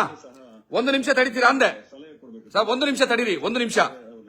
ಧನ್ಯವಾದಗಳು. ಮುಂದಿನ ಹೋರಾಟಕ್ಕೆ ತಮ್ಮ ಒಂದು ನಿಮಿಷ ತಡೀರಿ ಸರ್. ನಾವು ಇರ್ತೀವಿ, ತಾವು ಇರ್ಬೇಕು. ಕೇಳಿಸ್ತಾ ಇದೆಯಾ ನನ್ನ ಮಾತು ಕೇಳಿಸ್ತಾ ಇದೆಯಾ? ಒಂದ್ ನಿಮಿಷ ದಯವಿಟ್ಟು ಒಂದ್ ನಿಮಿಷ ಇರಿ. ಇಲ್ಲಿ ಯಾವ್ದೋ ಭಯಾನಕ ಸತ್ಯಗಳು ಏನು ಇಲ್ಲ ಅಂತ ಅನಿಸ್ತಾ ಇದೆ, ಯಾರೋ ಜ್ಯೋತಿಷ ಅಂತ ಹಾಕಿರೋ. ಭಯಾನಕ ಸತ್ಯ ಇಲ್ಲಿದೆ, ತೋರಿಸ್ತೀನಿ. ಒಂದ್ 2 ನಿಮಿಷ ವೆಯ್ಟ್ ಮಾಡಿ, ಸುಮ್ನೆ ವೆಯ್ಟ್ ಮಾಡ್ಬೇಕು. ಈಗ ಸರ್ ಲೋಹಿತ್ ಅವ್ರಿಗೆ, ನೀವು ಇಷ್ಟೊತ್ತು ಕೂಡ ಅಲ್ಲಾದಂತ ವಿಚಾರ ಹೇಳಿ ಸಮರ್ಥನೆಯನ್ನ ಮಾಡ್ಕೊಂಡ್ರಿ ಹೊರತು ತಪ್ಪುಗಳನ್ನ ಒಪ್ಪಿಕೊಳ್ಳಿಲ್ಲ. ಇಷ್ಟೇ ವಿಷಯ ಹೇಳ್ತಾ ಇದ್ದೀನಿ. ಒಟ್ಟಾರೆಯಾಗಿ ನೀವು ಇವತ್ತು ಏನು ಸತ್ಯಗಳನ್ನ ಹೇಳ್ತಾ ಇದ್ದೀರಿ, ಇದು ಅವತ್ತೇನೆ ಸಮುದಾಯದ ಮುಂದೆ ನೀವು ಓಪನ್ ಅಪ್ ಆಗ್ಬೇಕಿತ್ತು. ನಿಮಗೆ ಸಮುದಾಯದ ಕಾಳಜಿ ಇದ್ರೆ ಅಂತ ನನ್ನ ಅಭಿಪ್ರಾಯ. ಒಂದು ಏನು ಅಂತಂದ್ರೆ, ಇಡೀ ಹೋರಾಟ ನಿಮ್ಮನ್ನ ಯಾರೋ ಲೀಡ್ ಮಾಡಿದಂತಹ ಏನು ಹಲವಾರು ಮುಖಂಡರಿದ್ದಾರೆ, ಯಾವುದೇ ಕಾರಣಕ್ಕೂ ಸಿದ್ದರಾಮಯ್ಯನವರಿಗೆ ಬೇಜಾರಾಗಬಾರ್ದು ಅಂತ ಅನ್ಕೊಂಡು ಹೋರಾಟ ಮಾಡಿ ಸಾವಿರಾರು ಜನ ಅಲೆಮಾರಿಗಳನ್ನ ಊರುಗಳಿಂದ ಕರೆಸಿ ನೀವು ಸಾಧಿಸಿದ್ದು ಹೋರಾಟವನ್ನ ಅಥವಾ ಸಮಯ ಸಾಧಕತನವನ್ನ ಅನ್ನೋದು ಪ್ರಶ್ನೆ ನನಗೆ ಬರ್ತದೆ. ಅದು ನೀವು ಅಂದ್ರೆ ಪರ್ಟಿಕ್ಯುಲರ್ ಇಂಡಿವಿಜುವಲಿ ಲೋಹಿತ್ ಅವರಲ್ಲ, ಒಟ್ಟು ನಾಯಕತ್ವದ ಟೀಮ್ ಇತ್ತಲ್ಲ, ಆ ಟೀಮ್ಗೆ ನಾನು ಇನ್ನು ಆರೋಪ ಮಾಡ್ತಾ ಇದ್ದೀನಿ. 10,000 15,000 ಅಲೆಮಾರಿಗಳನ್ನ ಬೆಂಗಳೂರಿಗೆ ಕರೆಸಿ ಸಿದ್ದರಾಮಯ್ಯನವ್ರಿಗೆ ಬೇಜಾರಾಗಬಾರ್ದು, ಕಾಂಗ್ರೆಸ್ಗೆ ಬೇಜಾರಾಗಬಾರ್ದು ಅನ್ನೋ ರೀತಿಯಲ್ಲಿ ನೀವು ಹೋರಾಟ ಕಟ್ತೀರಿ ಅಂತಂದ್ರೆ, ಇದನ್ನೇ ನಾನು ಕರೆದಿದ್ದು ಕಾಂಗ್ರೆಸ್ಸಿನ ಬ್ರೋಕರ್ಗಿರಿ ಅಂತ. ಎರಡನೇದು, ಇನ್ನೊಂದು ಎರಡನೇ ವಿಚಾರ, ಹೋಗಿ ಅಲ್ಲಿ ಹೋರಾಟ ಮಾಡಿ ಕಾಂಗ್ರೆಸ್ ಸಿದ್ದರಾಮಯ್ಯನವರಿಗೆ ಒಂದಷ್ಟು ಆಕ್ರೋಶಭರಿತವಾದಂತಹ ಮಾತುಗಳನ್ನ ನೀವು ಹೇಳಿ ಹೊರಗಡೆ ಬರುವಾಗ, ನೀವು ಅಂದ್ರೆ ಪರ್ಟಿಕ್ಯುಲರ್ಗೆ ಲೋಹಿತ್ ಅವರಲ್ಲ ಇವರೇ, ಎಲ್ರಿಗೂ ಸೇರಿಸಿ ನಾಯಕತ್ವ ವಹಿಸಿದಂತವ್ರು ನಾನು ಹೇಳ್ತಾರೋ ಮಾತುಗಳಿದು ಅರ್ಥ ಆಗ್ಬೇಕು. ವಾಪಸ್ ಬರ್ಬೇಕಾದ್ರೆ ನಾವು ಜೋರಾಗಿ ಏನಾದ್ರೂ ಮಾತಾಡಿದ್ರೆ ನಿಮ್ ಮನ್ಸಿಗೆ ನೋವಾಗಿದ್ರೆ ಕ್ಷಮಿಸಿ ಅಂತ ಕ್ಷಮೆ ಕೇಳಿ ಬರ್ತೀರಿ. ಇದು ಹೋರಾಟಗಾರರ ಲಕ್ಷಣನ. ಮೂರನೇ ವಿಚಾರ, ಯಾವ ಅಲೆಮಾರಿಗಳ ಪಾಲನ್ನ ಯಾರಿಗೆ ಕೊಟ್ಟಿದ್ದಾರೆ? ಅಲೆಮಾರಿಗಳ ಪಾಲನ್ನ ಕೊಟ್ಟಿರುವಂತದ್ದು ಬೋವಿ, ಕೊರ್ಮ, ಕೊರ್ಚ, ಲಂಬಾಣಿಗಳಿಗೆ. ಆದ್ರೆ ಅಲೆಮಾರಿಗಳಿಗೆ ನ್ಯಾಯ ಕೊಡಬೇಕು ಅಂತ ನಡೀತಾ ಇರುವಂತಹ ಹೋರಾಟದಲ್ಲಿ ಅಲೆಮಾರಿಗಳಿಗೆ ನ್ಯಾಯ ಕೊಡಬೇಕು ಅಂತ ಇದೇ ಬೋವಿ, ಕೊರ್ಮ, ಕೊರ್ಚ, ಲಂಬಾಣಿ ಲೀಡರ್ಗಳನ್ನ ಕರೆದು ವೇದಿಕೆ ಮೇಲೆ ನೀವು ಮಾತಾಡಕ್ ಅವಕಾಶ ಕೊಡ್ತೀರಾ?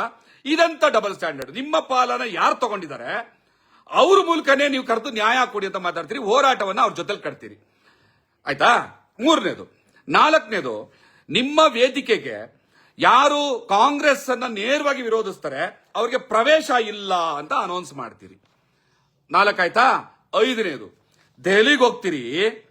ದೆಹಲಿಗೆ ಹೋಗಿ ಕಾಂಗ್ರೆಸ್ ವಿರುದ್ಧ ಘೋಷಣೆ ಕೂಗಬಾರ್ದು, ಎಐಸಿಸಿ ಕಚೇರಿಗೆ ಮುತ್ತಿಗೆ ಹಾಕಬಾರ್ದು, ಕರ್ನಾಟಕ ಕಾಂಗ್ರೆಸ್ನ ಮುಖ್ಯಮಂತ್ರಿ ಸಿದ್ದರಾಮಯ್ಯನವರ ಹೆಸರು ತೆಗಿಬಾರ್ದು ಅಂತ ಕಂಡೀಷನ್ ಮಾಡಿಕೊಂಡು ಹೋರಾಟ ಮಾಡ್ತೀರಿ.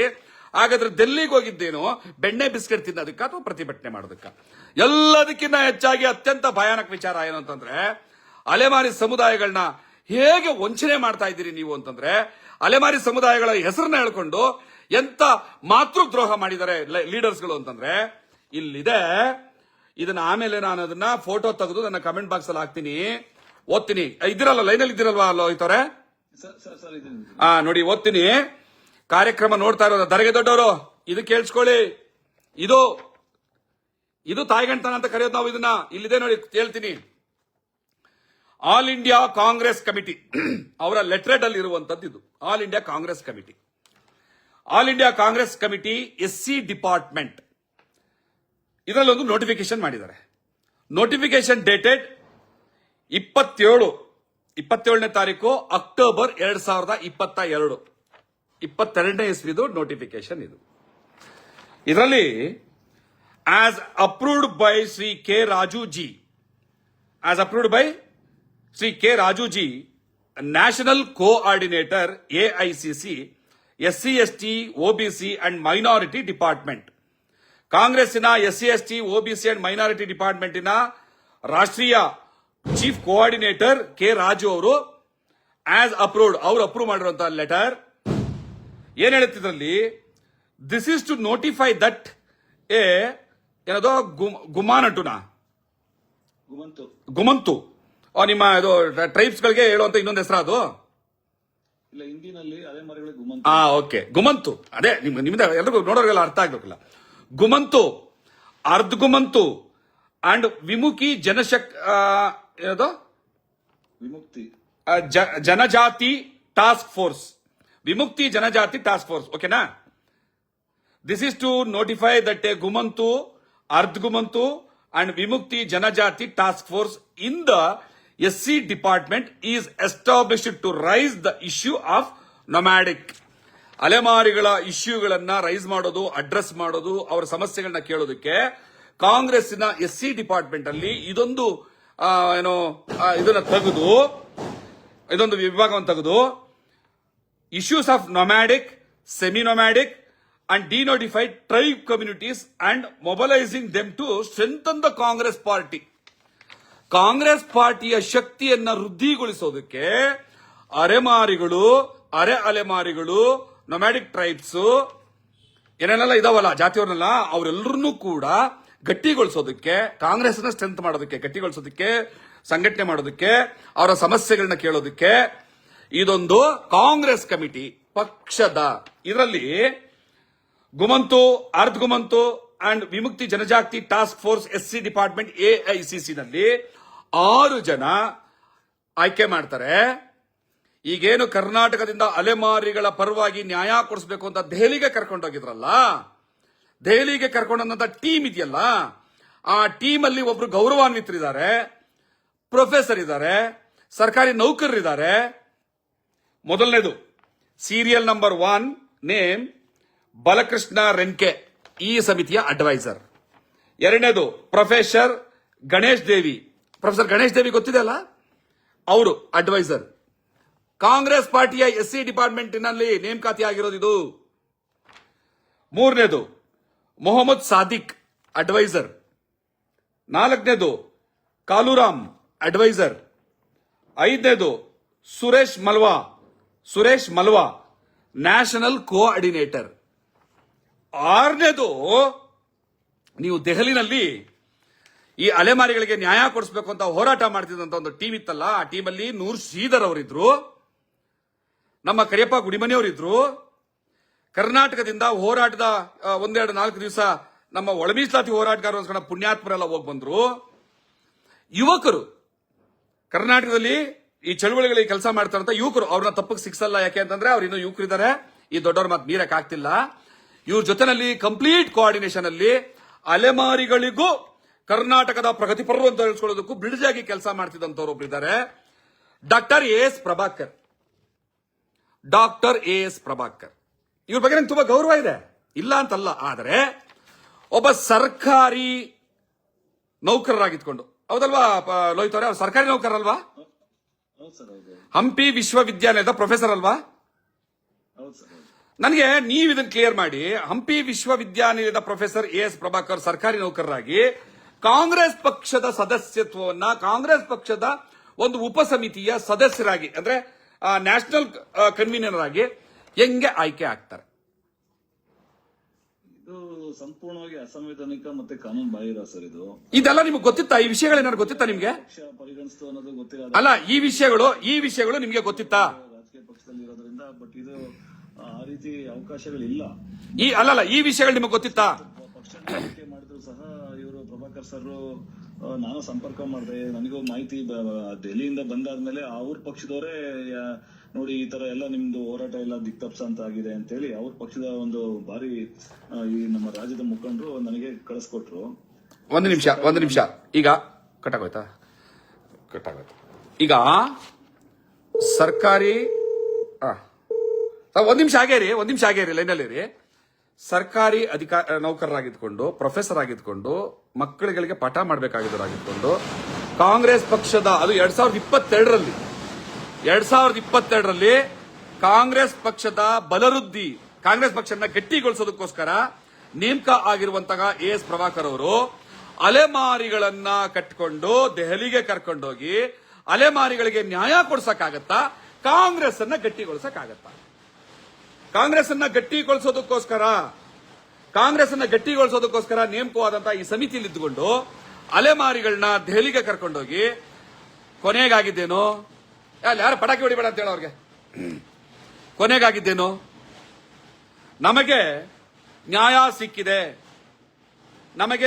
ಸಿಕ್ಕಿದೆ. ಅಲೆಮಾರಿಗಳಿಗೆ ತಾತ್ವಿಕವಾದಂತಹ ಒಪ್ಪಿಗೆ ಸಿಕ್ಕಿದೆ. ಅಲೆಮಾರಿಗಳಿಗೆ 1% ಮೀಸಲಾತಿಯನ್ನು ಕೊಡುವಂತಗಳಿಗೆ ನ್ಯಾಯ ಕೊಡುವ ನಿಟ್ಟಿನಲ್ಲಿ ತಾತ್ವಿಕವಾದಂತಹ ಒಪ್ಪಿಗೆ ಸಿಕ್ಕಿದೆ. ಯಾರಪ್ಪ ಒಪ್ಪಿಗೆ ಕೊಟ್ಟವರು? ಏನ್ ರಾಹುಲ್ ಗಾಂಧಿ ಹೇಳಿದ್ರ ನಿಮ್ಗಲ್ಲಿ? ಅಥವಾ ಸೋನಿಯಾ ಗಾಂಧಿ ಹೇಳಿದ್ರ? ಅಥವಾ ಮಲ್ಲಿಕಾರ್ಜುನ ಖರ್ಗೆ ಹೇಳಿದ್ರ? ಹೇಳಿದ್ರು ಕೂಡ ಕರ್ನಾಟಕ ರಾಜ್ಯ ಸರ್ಕಾರದಲ್ಲಿ ಅವರ ಪೊಸಿಷನ್ ಏನು? ಪಕ್ಷ ಇರ್ಬೋದು, ಪಕ್ಷ ಬೇರೆ, ಸರ್ಕಾರ ಬೇರೆ. ಸರ್ಕಾರ ಪಕ್ಷವಾಗಲ್ಲ.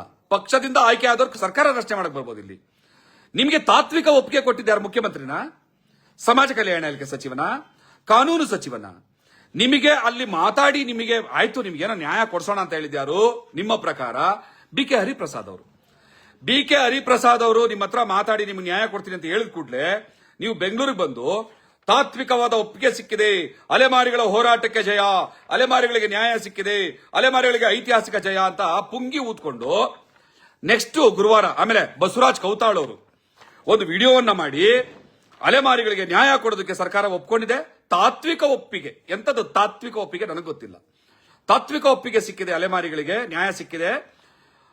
ಮತ್ತೇನೋ ಅದು ಮಾದಿಗರಿಗೆ ಸಂಬಂಧಪಟ್ಟಂತ ವಿಚಾರಗಳು ಅವೆಲ್ಲದಕ್ಕೂ ಒಪ್ಕೊಂಡ್ಬಿಟ್ಟಿದ್ದಾರೆ, ನ್ಯಾಯ ಸಿಕ್ಬಿಟ್ಟಿದೆ ಅಂತ ಹೇಳ್ಬಿಟ್ಟು ಈ ಕೆಲಸ ಇಟ್ಕೊಂಡು ಕೂತಿದ್ದೀರಲ್ಲ. ನೆಕ್ಸ್ಟ್ ಕಳೆದ ಗುರುವಾರ ಕ್ಯಾಬಿನೆಟ್ ಆಯ್ತು. ಕ್ಯಾಬಿನೆಟ್ ನಲ್ಲಿ ಅಲೆಮಾರಿಗಳಿಗೆ ತಾತ್ವಿಕ ಒಪ್ಪಿಗೆ ಸಿಕ್ಕಿತ್ತಲ್ಲ, ಜಾರಿ ಆಯ್ತಾ?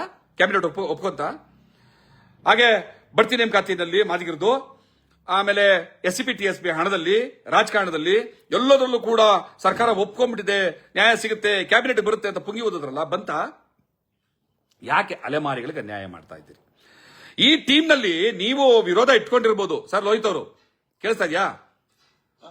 ಈ ಟೀಮ್ ನ ಜೊತೆ ನಿಮ್ದು ಭಿನ್ನಾಭಿಪ್ರಾಯ ಇರ್ಬೋದು, ಆದ್ರೆ ಇಷ್ಟೆಲ್ಲ ಸತ್ಯ ಗೊತ್ತಿದ್ದು ಕೂಡ ಯಾಕೆ ನೀವು ಸಮಾಜಕ್ಕೆ ಹೇಳಲಿಲ್ಲ? ಸಮಾಜಕ್ಕೆ ತಿಳಿಸಿದ್ರಿ ಸರ್, ನಾವು ನಮ್ದಾದಂತ ಪ್ರಯತ್ನ, ಒಂದು ಗೂಗಲ್ ಮೀಟ್ ಆಗಿರ್ಬೋದು, ವಿವಿಧ ಮುಖಂಡರುಗಳಿಗೆ ನಮ್ಮಿಂದ ಏನ್ ತಪ್ಪಾಗಿತ್ತು ನಮ್ಮನ್ನೇ ಪ್ರತ್ಯೇಕಗೊಳಿಸಿ ನಮ್ಮ ಮಧ್ಯದಲ್ಲೇ ಕಂದಕ ಮತ್ತೆ ವಿಷ ಬೀಜ ಬಿತ್ತಿ ಅವರ ಒಂದು ಸ್ವಾರ್ಥ ರಾಜಕಾರಣಕ್ಕೋಸ್ಕರ ನಮ್ಮನ್ನ ಬಲಿಪಶು ಮಾಡ್ತಾರೆ. ನಮ್ಮ ಹೋರಾಟ ಸುದೀರ್ಘವಾದಂತ 1.5 ವರ್ಷ ಹೋರಾಟನ ನಮ್ಮನ್ನ ನೀರಲ್ಲಿ ಹೋಮ ಮಾಡ್ತಾ ಇದ್ದಾರೆ. ಸೊ ಆ ದೃಷ್ಟಿಯಿಂದ ನಾವು ಪ್ರತ್ಯೇಕವಾಗಿ ಮುಂಚೆ ಏನ್ ಕಟ್ಕೊಂಡ್ಬಂದ್ವಿ ಅದನ್ನ ನಾವು ನಿರಂತರವಾಗಿ ಮಾಡೋಣ ಅಂತ ಈಗ ಭಾಸ್ಕರ್ ಪ್ರಸಾದ್ ಅವರು ಸಹ ಸುದೀರ್ಘವಾಗಿ ಹೋರಾಟ ಮಾಡ್ತಾರೆ, ಅವರು ಸಹ ಬೆಂಬಲ ಕೋರೋಣ ಅಂತ ಹೇಳಿ ನಾವೆಲ್ಲ ಸಮುದಾಯಕ್ಕೆ ನೀವು ಸಾಧ್ಯ ಆದ್ರೆ ಸಂಪರ್ಕ ಮಾಡೋದು ಮತ್ತೆ ಕಾನೂನು ಹೋರಾಟ ಮಾಡುವಂತದ್ದು ಇದನ್ನೆಲ್ಲ ಪ್ರಕ್ರಿಯೆ ಚಾಲ್ತಿಯಲ್ಲಿದೆ ಸರ್. ನೀವು ಸಾಧ್ಯ ಆದ್ರೆ ಒಂದ್ ನಿಮಿಷ ಸರ್, ಒಂದ್ ನಿಮಿಷ. ನಾವು ಧಿಕ್ಕಾರ ಕೂಗಿದ್ದು ಒಂದ್ ರೀತಿಯಲ್ಲಿ ಸಮುದಾಯಕ್ಕೆ ದಿಕ್ತಪ್ಸಂತ ಪ್ರಯತ್ನ ನೋಡಿ. ಲೋಹಿತ್ ಹಿಂಗ್ ಧಿಕ್ಕಾರ ಕೂಗಿದ್ಕೆ ಸರ್ಕಾರ ಒಪ್ತಾ ಇಲ್ಲ ಅನ್ನೋ ಲೆಕ್ಕಕ್ಕೆ ಬಿಂಸ ಅಂತ ಒಂದು ಪ್ರಯತ್ನ ಮಾಡಿದ್ರು. ಬಟ್ ಈಗ ಆಗ್ಲೇ ಹುಸೇನಪ್ಪ ಅವ್ರು ಹೇಳ್ದಂಗೆ ಅವರಿಗೆ ಅರ್ಥ ಆಗ್ತದೆ ಸರ್ ಈಗ ಏನು ಏನಾಗಿತ್ತು ಇಲ್ಲಿ ತನಕ ಪ್ರಕ್ರಿಯೆಗಳು ಏನಾಗಿದೆ ಮುಂದೆ ಅಂದ್ರೆ. ಹಲೋ ಅಲ್ಲ, ನೀವು ಸಾಧ್ಯ ಆದ್ರೆ ಪ್ರಭಾಕರ್ ಅವ್ರಿಗೆ ಲೈನ್ ತಗೋಬೋದಾ? ಪ್ರಶ್ನೆ ಮಾಡೋಣ ಅವ್ರನ್ನು ಕೂಡ, ಇದು ಸತ್ಯ ಯಾಕೆ ಈ ತರದೊಂದಾಯ್ತು ಅಂತ ತಗೋಬೋದಾ ಸರ್? ಅವರು ನಾನು ಇದಾದ್ಮೇಲೆ AICC ಆರ್ಡರ್ ಬಂದಾದ್ಮೇಲೆ ನಾನು ಸರ್ಗೆ ಸಂಪರ್ಕ ಮಾಡಿದೆ, ಅಲ್ಲಿ ಅವರೇ ಫೋನ್ ಮಾಡಿದ್ರು, ಮೆಸೇಜ್ ಹಾಕಿ ನಾವು ಮಾತಾಡಿದ್ವಿ. ಲೋಹಿತ್ ನನಗೆ ಹಿಂಗೆ ಸರ್ಕಾರ ಅವರು ಕಾಂಗ್ರೆಸ್ ಅವ್ರು ನನಗೆ ಜವಾಬ್ದಾರಿ ಕೊಟ್ಟಿದ್ರು, ಆಮೇಲೆ ನನಗೆ ಬೇಡ ಅಂತ ಹೇಳಿದೀನಿ. ಅಲ್ಲ, ಸರ್ಕಾರಿ ನೌಕರರಾಗಿ ಹೆಂಗ್ ತಗೋತಾರೆ ಸರ್ಕಾರಿ ನೌಕರರಾಗಿ ಅದನ್ನ? ಬೇಡ ಅಂತ ಹೇಳಿದೀನಿ ಅಂತ ಹೇಳಿದ್ರು. ಸರಿ ಸರ್, ನಂದೇನು ವೈಯಕ್ತಿಕ ಏನಿಲ್ಲ ಸರ್. ಕಾಲ್ ಹೋಗ್ತಾ ಇದೆಯಾ? ಹಲೋ ಸರ್, ಸರ್ ಕಾಲ್ ಕಟ್ಟಾಗ್ತದೆ ಹೇಳಿ. ಸರಿಗೆ ಹೇಳಿದೆ ಸರ್, ಈಗ ಅಲೆಮಾರಿ ಸಮುದಾಯಗಳ ನಾಯಕತ್ವ ಕಟ್ಕೊಳ್ಳೋದೇ ಕಷ್ಟ. ನನ್ಗೆ ನಿಮ್ ಬಗ್ಗೆ ನನ್ ಭಿನ್ನಾಭಿಪ್ರಾಯ ಎಲ್ಲ ಇದಿಲ್ಲ, ನಮ್ಮನ್ನೇ ಪ್ರತ್ಯೇಕಗೊಳಿಸಿ ಮಾಡಿದೀರಾ ಅಂತ ಹೇಳಿದ ಅಂತ ತಕ್ಷಣ ನಾವು ಹೋರಾಟಗಾರ ಇದೀವಿ, ನಾವು ಹೋರಾಟ ಮುಂದುವರಿಸ್ತೀವಿ. ನಮ್ದು ನಿಮ್ದು ಅಡ್ಜಸ್ಟ್ ಆಗ್ಲಿಲ್ಲ ಅಂತ ನೀವೇನೋ ಒಂದು ಪಕ್ಷಕ್ಕೆ ಓಲೈಸ್ಕೋಬೇಕು ಅಂದ್ರೆ ನೀವು ಮುಂದುವರಿಸಿ, ಪರವಾಗಿಲ್ಲ. ನಾವು ಪ್ರಾಮಾಣಿಕತೆ ಮತ್ತೆ ಪಾರದರ್ಶಕತೆಯಿಂದ ಹೋರಾಟ ಮಾಡ್ತೀವಿ ಸರ್. ನಮ್ ಶಕ್ತಿ ಅನುಸಾರವಾಗಿ ನಾವು ಮಾಡ್ತೀವಿ, ನಿಮ್ಗಿಂತ ಹೆಚ್ಚು, ನಾವು ನಿಮ್ಗಿಂತ ಕಡಿಮೆ ಅಂತಾನೂ ಇಲ್ಲ, ನಮ್ ಶಕ್ತಿ ಅನುಸಾರ ನಾವು ಮಾಡ್ತೀವಿ ಅಂತ ಹೇಳಿ ಅಷ್ಟಾದ್ಮೇಲೆ ನಾನು ಮತ್ತೆ ಅವ್ರಿಗೆ ಸಂಪರ್ಕ ಮಾಡಿರೋ ಸರ್. ಅವರು ಬೇರೆ ಬೇರೆ ಚಟುವಟಿಕೆಗಳೆಲ್ಲ ಮಾಡ್ತಾನೆ ಇದಾರೆ ದಿನನಿತ್ಯ ಅಲ್ಲ. ನನಗೆ ಕೇಳಿ ಒಂದ್ ನಿಮಿಷ ಸರ್, ಸೆಂಟ್ರಲ್ ಒಂದ್ ನಿಮಿಷ ನಾನು ಕೇಳಿಸ್ಕೊಳ್ಳಿ. ಈಗ ನನ್ನನ್ನು ತಗೊಳ್ಳಿ. ಒಂದೇ ಜಾತಿ ಸಮುದಾಯದ ಅಣ್ಣ ತಮ್ಮಂದ್ರ ಜೊತೆಲೇ ಇದ್ದು ಅವರು ಕಾಂಗ್ರೆಸ್ ಪಕ್ಷಕ್ಕಾಗಿ ಸಮುದಾಯವನ್ನ ಮೋಸ ಮಾಡ್ತೀವಿ ಅಂತ ಗೊತ್ತಾಗ ಸಿಡಿದು ಆಚೆ ಬಂದು ಸಮುದಾಯಕ್ಕೆ ಹೇಳ್ತೀನಿ ನಾನು.